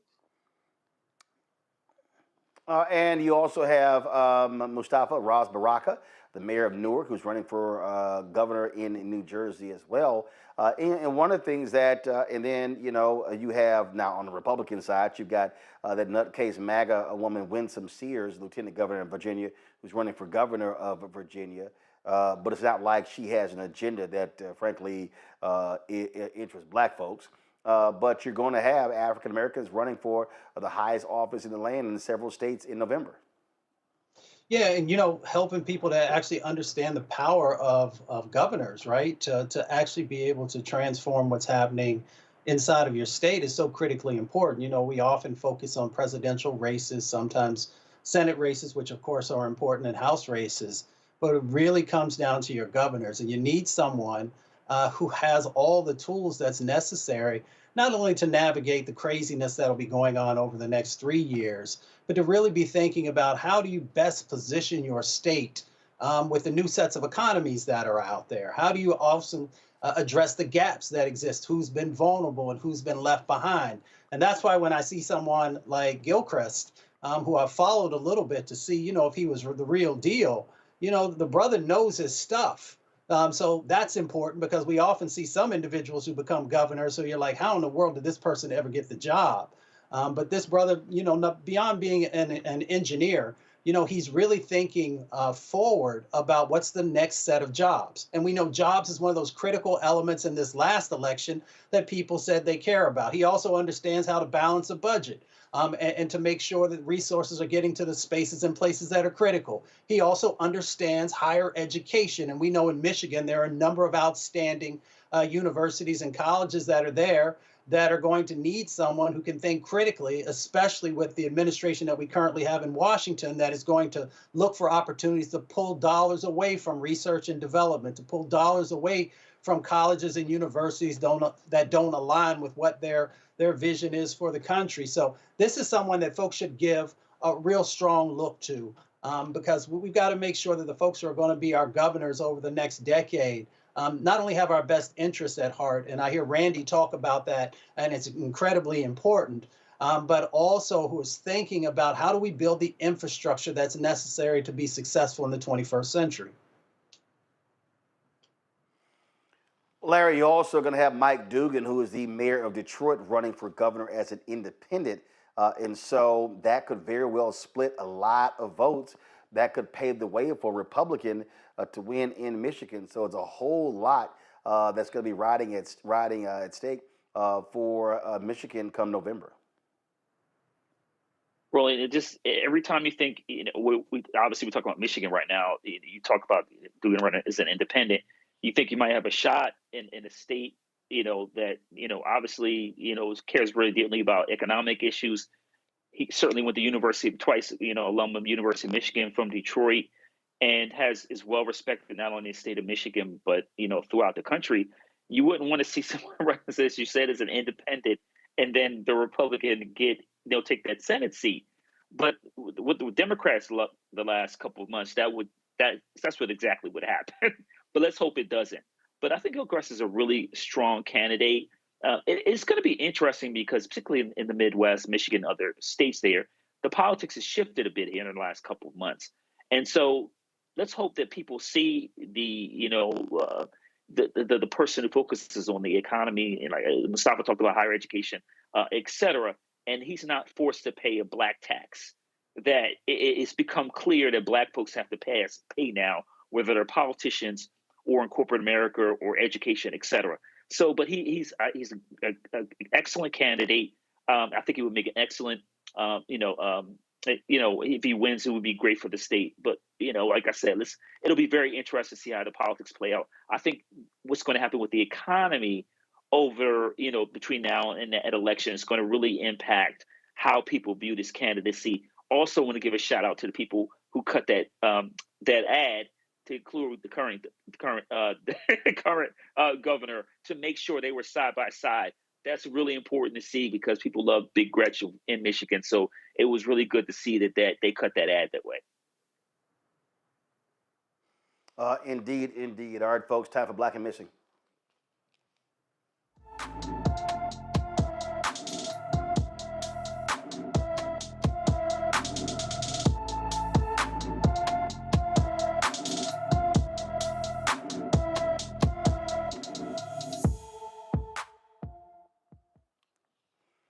Jamarius Kelly disappeared from his Baton Rouge, Louisiana home on January 18th. The 17-year-old has black hair and brown eyes. Anyone with information about Jamarius Kelly should call the Baton Rouge, Louisiana Police Department at 225-389-2000, 225-389-2000. Folks, let's stay in Baton Rouge, where all three suspects involved in the hazing death of Caleb Wilson, a 20-year-old Southern University student, have been taken into custody. Isaiah Smith turned himself in late Tuesday. He is a member of a MAGA Psi fraternity and attends Southern University. Reports indicate that his father owns the warehouse where the alleged fatal hazing took place. U.S. Marshals arrested 25-year-old Kyle Thurman on Monday. He is expected to be transferred to East Baton Rouge Parish Prison and charged with felony hazing. Caleb McCray was released on bail on Friday night after being charged with hazing and manslaughter. Caleb Wilson died 2 weeks ago after sustaining a blow to the chest while fraternity members were punching pledges with boxing gloves. And so no further information is available, but also Southern University announced that they are ending any and all pledge processes taking place on their campus, at least for this summer, and it could actually last longer. Our panel is comprised of two alphas and an AKA, and certainly want to get your thoughts on the sheer madness that's happening there at Southern University. Larry, I'll start with you. I saw this one interview where someone said that, well, if these pledge processes, if they can't be regulated, they should be banned from college campuses. Rachel Lindsay made that comment. She's a member of Delta Sigma Theta. Look, I mean, fraternities and sororities have done all they could in the risk management, requiring people to go through various things. So the question is, if you have a process, how do you do it? What do you mandate? Do you mandate, adults be there, adults who have been cleared by the fraternity? That's also could be very time consuming. So just what are your thoughts on this? Yeah, Roland, and obviously this hits very close to home for all of us. And like you, I was made undergraduate, so it's a really complicated issue. And one of our frat brothers, brother Dr. Parks, writes a lot about this issue relating to hazing at the undergraduate level. And so, in order to be involved in the intake process, particularly in our fraternity, obviously you have to have you have to be trained and certified. But this isn't a problem that's been going on for decades. And we have the unfortunate death of this young man, and my heart is someone as a son who is similar age. It breaks my heart, and we have to do a better job in terms of how we create, an intake process. And obviously, people involved in illegal hazing causes a problem because this is not the only death we've seen here. It happens far too often. We should also note it also happens in white fraternities also. So this is an issue in higher education that we have to really address. But specific to, like I said, the Divine Nine organizations, our organizations have taken steps. But the concern I have, Roland, is that eventually, as it relates to the insurance that each of our organizations has to pay, that eventually one of our organizations is going to go under because of a lawsuit. And considering the long, distinct history of our organizations, all of them at least 100 years old, we would want to see that. So we have to continue to make sure we refine this process and also make it very clear to undergraduate and graduate individuals, brothers or sisters, that you have to follow this very specific intake process, and that we can't have events like this happen when we use a young, bright mind, and then the impact it has on his family for the rest of their lives, losing someone like this in this tragic way. And then the lives of the young men who were involved in the hazing incident, who are undoubtedly going to serve a number of years in prison. But we have to continue to refine this process so we don't see these kind of tragedies. Randy, you're an AK. You went to Tuskegee, and I've been very clear. You got to be. It's really a shame that a mother and father, their son lives through, the difficult streets of New Orleans, goes to an HBCU, is being returned home in a body bag. It is absolutely heartbreaking. As a mother of, two sons who, one just graduated and one's still in college, my heart definitely breaks for that mother and father, his friends and family. We cannot allow 18 19, 20, 21, 22-year-olds to be in charge of a process by themselves. And I know that all the Divine Nine have gone through a lot of work to ensure that we do better. We really, and we must own that. But at the same time, clearly, some things are falling through the cracks, and we can't allow this to happen. We have to change it. And I have heard a lot of people say, oh, yes, these deaths do occur also in white fraternities, particularly with alcohol overconsumption. But, that doesn't make it right to me. I mean, we have to worry about what's happening in our own house and protecting our own children. I remember, my son's father is he's a Kappa and was very active, a pole mark, dean of pledges. But when his kids were in school, he really went back and forth if he wanted them to participate in the process because of things like this. And there's a fear, and there should not be a fear with something so honorable. So I believe that we all agree that something needs to change, and that these students and the people who are leading this process need to be monitored very carefully. It's interesting, we put curfew on students sometimes when things go wrong, but, maybe there has to be a curfew. I don't know the answer, but we've got to get together, find some answers so another tragedy does not occur, another life is not lost. Mustafa. I mean, there's so much to unpack there. There's all the legal stuff, the impacts that can happen if you're, allowing this to happen in your house or on your property or another place that you might own. You have responsibility in that space, but that's not what I want to focus on, because I think I do know one of the things that's missing, and that's love in the Black community. We call ourselves brothers or sisters for our individuals who are coming into our organization. Brothers and sisters don't beat each other, right? You don't brutalize each other.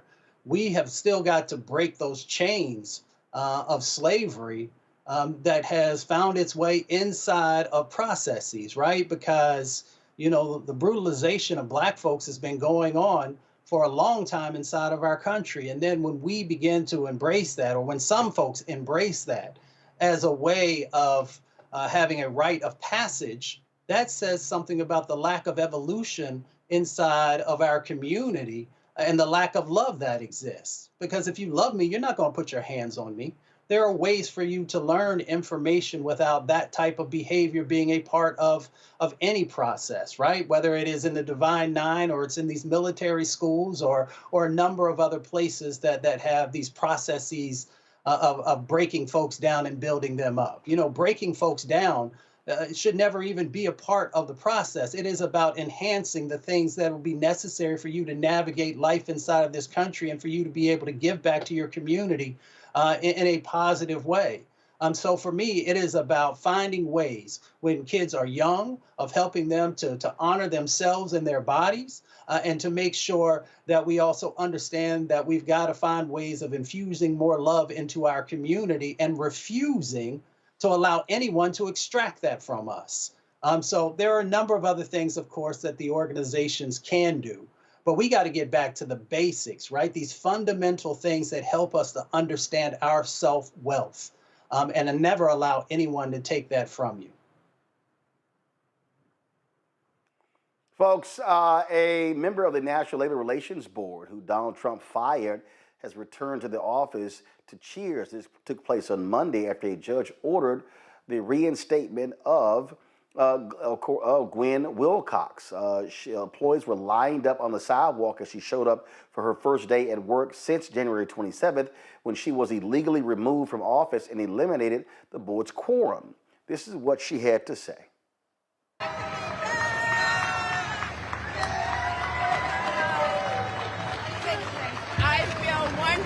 This is where I belong. I belong here at the NLRB. I am so happy to be here.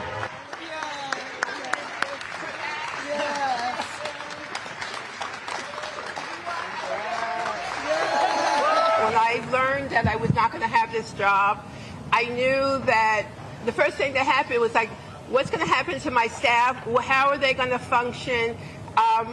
We have such a sense of community among our staff, but among the board.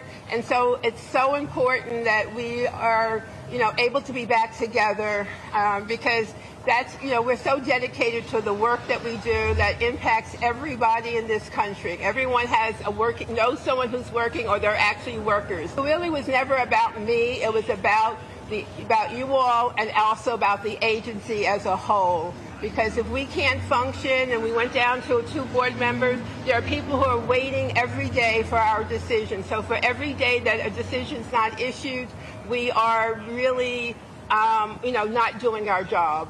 I don't know who advised you to come out with this.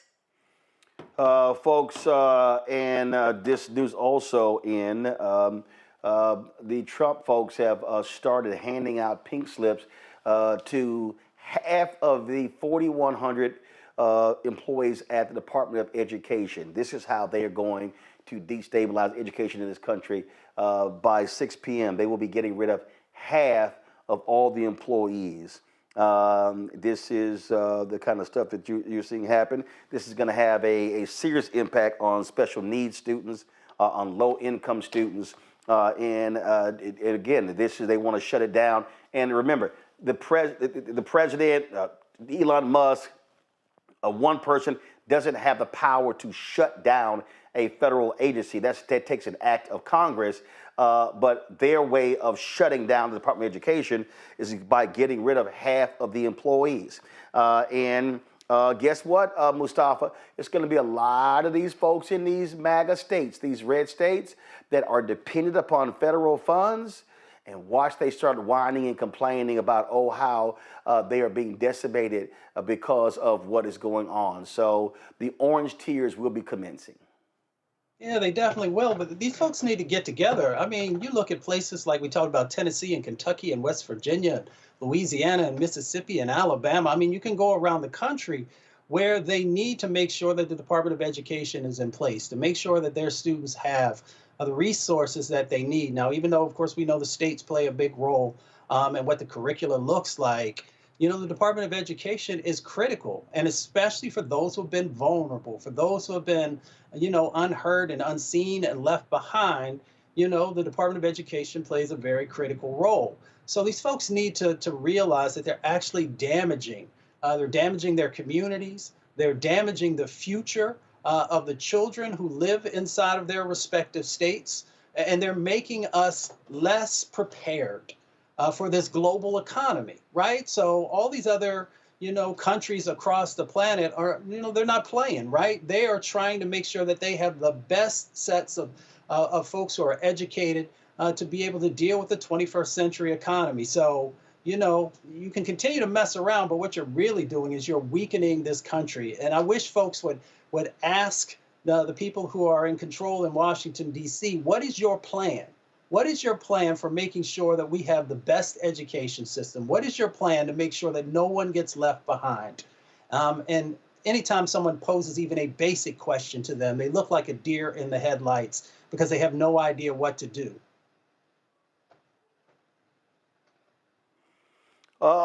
Trust me, these people who keep playing games, well, they effed around. They about to find out, Larry.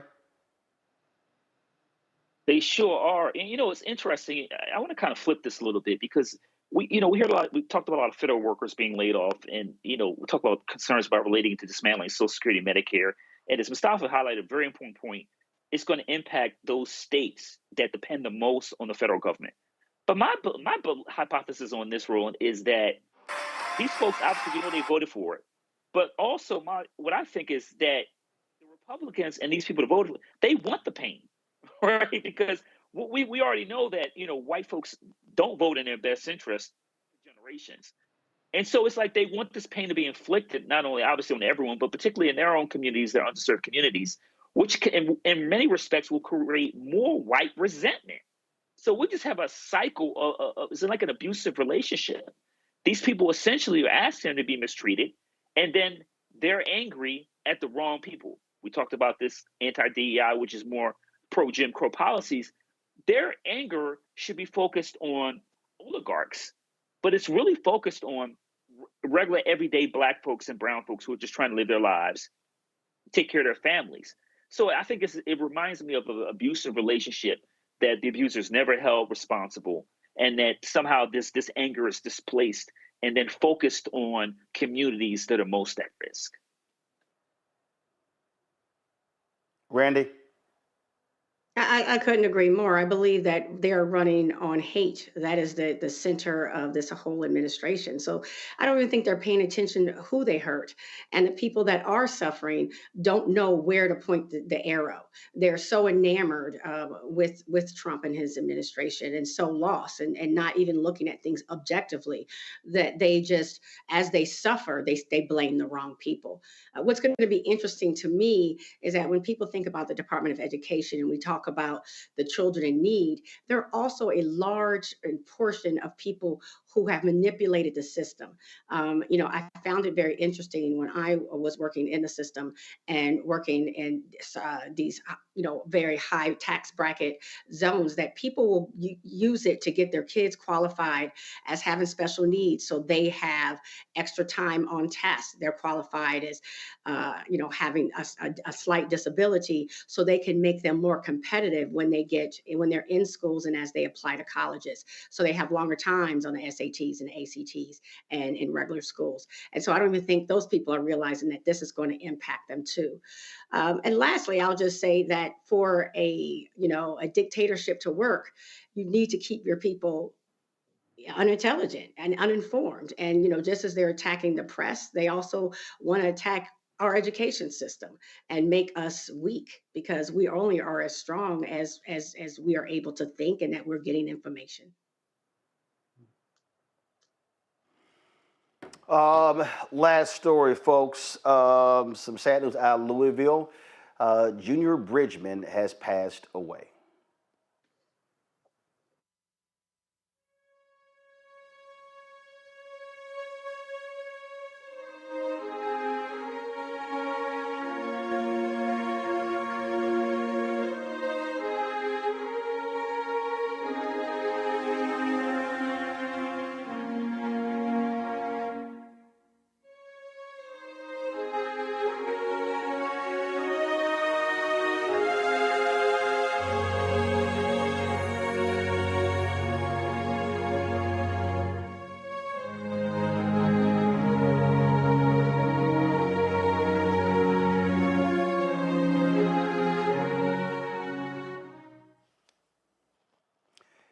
His actual name was Ulysses Bridgman, but he was called Junior Bridgman. Played 12 years in the NBA, most notably for the Milwaukee Bucks. Never made more than $300,000 a year as a player, but once he retired, went into business. And he, of course, became a franchisee for Wendy's and some other businesses. And then he became a Coca-Cola bottler, owner of an aluminum company. Last year, purchased a 10% equity stake in the Milwaukee Bucks, where they, of course, retired his jersey.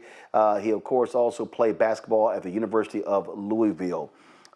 Today, Junior Bridgman was speaking on a panel in Louisville when all of a sudden he clutched his chest and said, "I believe I'm having a heart attack." Folks jumped on the stage to assist him. He was taken to the hospital where he later passed away. He was 71 years old. I had the opportunity in Houston at the NBA All-Star Game to moderate a panel with so many different, with former players talking about what was needed to, of course, help athletes save and invest their money and go into business. This was a man who many athletes looked up to. Charles Barkley said the greatest success story in NBA history. Recently, I mean, like literally a month ago, if y'all have it, please show it.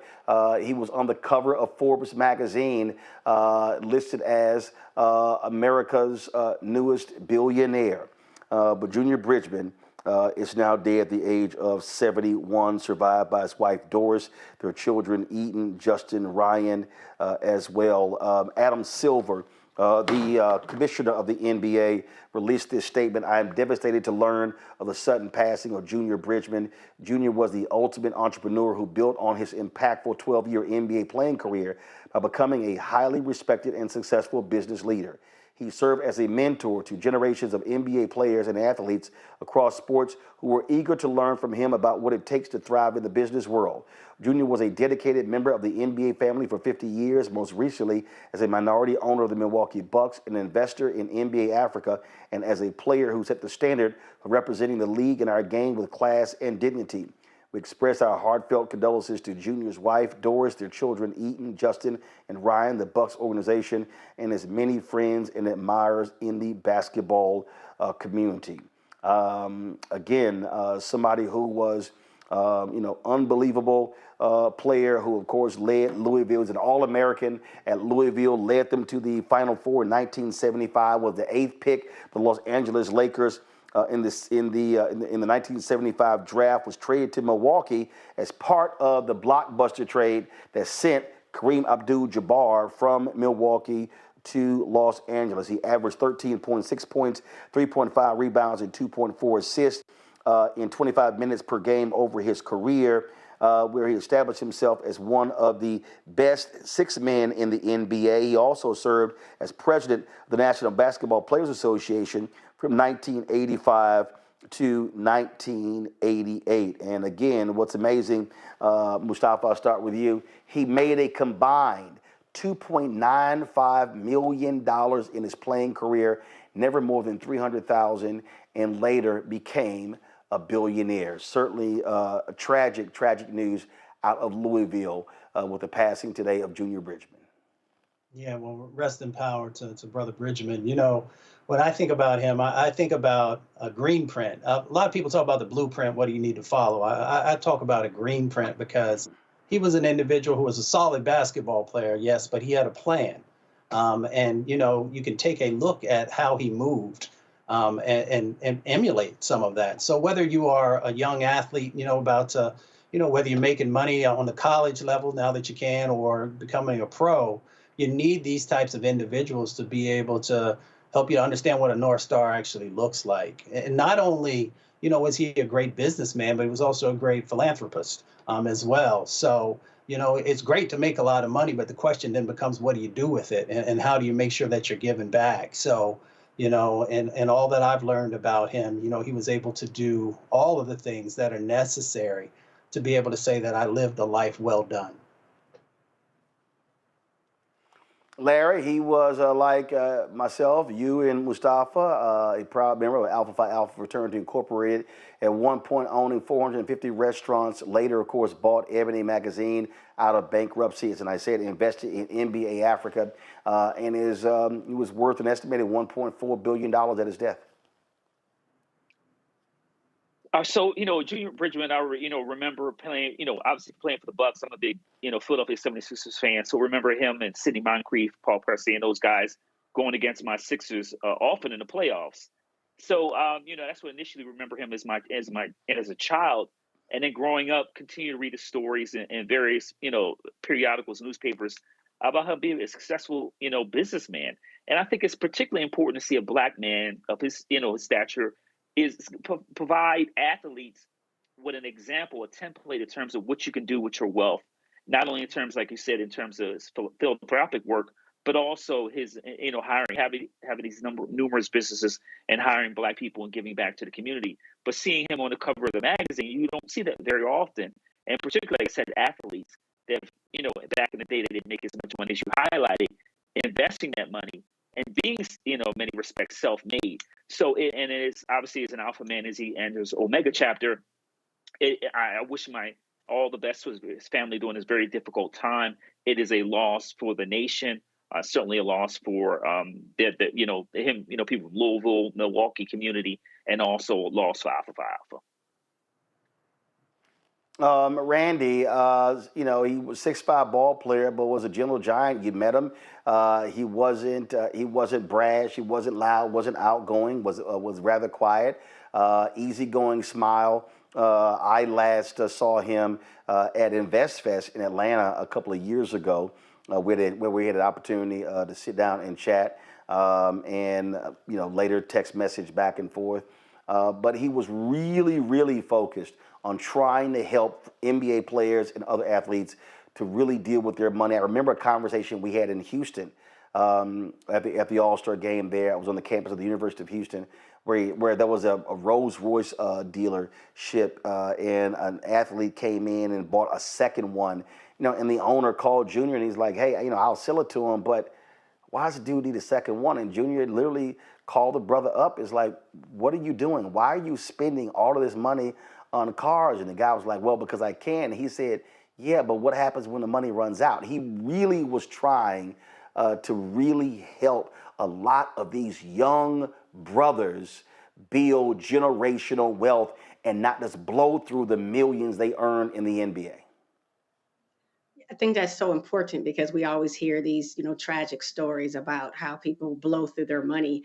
And yes, he was a businessman, and also he did it step by step. Started out with I don't remember how many restaurants, but slowly built it. And I believe that's important too because social media allows us just to see the results, and they don't allow us to see people, the hard work people put in prior to getting there on the cover of Forbes magazine. And what I especially loved about him is that he never lost his touch on the community. He was a brother who wanted to give back and wanted us to learn the lessons so we can do better and build up the community and build wealth. And so that's what I appreciate most about him is that he just never lost touch and always tried to give back and to teach us. So, absolute honor. I never got to meet him, but it was an honor to even just be introduced to his great works, and blessings to everyone who did know him personally. Indeed, indeed. Again, Junior Bridgman is now an ancestor to the age of 71. Mustafa, Randy, Larry, surely appreciate y'all being on today's show on the panel. Thank you so very much for joining us. Folks, if you want to support the work that we do, please do us a favor. Join our Bring the Funk fan club. Our goal is to get 20,000 of our fans contributing on average $50 a year. That comes out to $4.19 a month, 13 cents a day. What that does is that provides the resources for not just this show, but the other shows on the Black Star Network.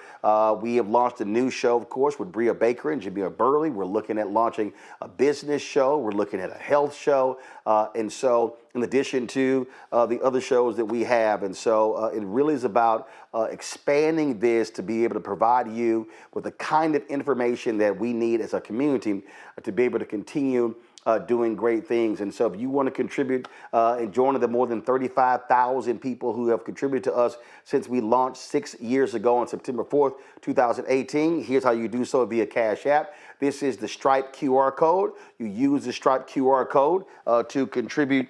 And so, of course, Cash App closed our account. And so you use this QR code right here to support our work. If you're listening to us right now, we want you to go to blackstarnetwork.com, blackstarnetwork.com, where you can also access this QR code. You can send your check and money order, P.O. Box 57196, 57196, Washington, D.C., 20037-0196. PayPal is paypal.me/rmartinunfiltered. Venmo is venmo.com/rmunfiltered. Zelle, Roland@RolandSMartin.com. Again, Roland@RolandSMartin.com. If there are any issues with that email, what you do is you can use Roland@RolandMartinUnfiltered.com. Again, Roland@RolandMartinUnfiltered.com. If you want to download the Black Star Network app, please do so.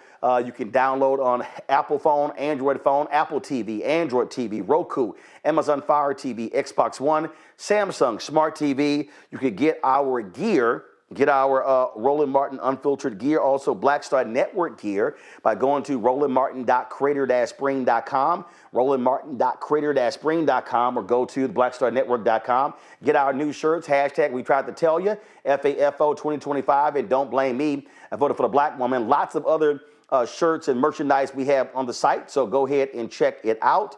Also, be sure to get a copy of my book, White Fear, How the Browning of America is Making White Folks Lose Their Minds, available at bookstores nationwide. The audio version I read is on Audible. You can download that as well. Don't forget to also download the app Fanbase. Get the app Fanbase. Go to the app or Android store. Or you can also, if you want to invest in the Series A raise, The goal is $17 million. I think $10.3 million has been raised so far. Go to startengine.com/fanbase, startengine.com/fanbase. Folks, that's it for me. I appreciate all of you watching today's show. Please, again, help us do the great work that we're doing. We got some great things lined up for you in 2025. Cannot wait to continue that work. Well, folks, I'll see y'all tomorrow right here, Roland Martin Unfiltered on the Black Star Network. Holla! Black Star Network is here. Oh, no punch! I'm real revolutionary right now. Thank you for being the voice of Black America. All momentum we have now, we have to keep this going. The video looks phenomenal. See, this difference between Black Star Network and black-owned media and something like CNN. You can't be black-owned media and be scared. It's time to be smart. Bring your eyeballs home. You dig?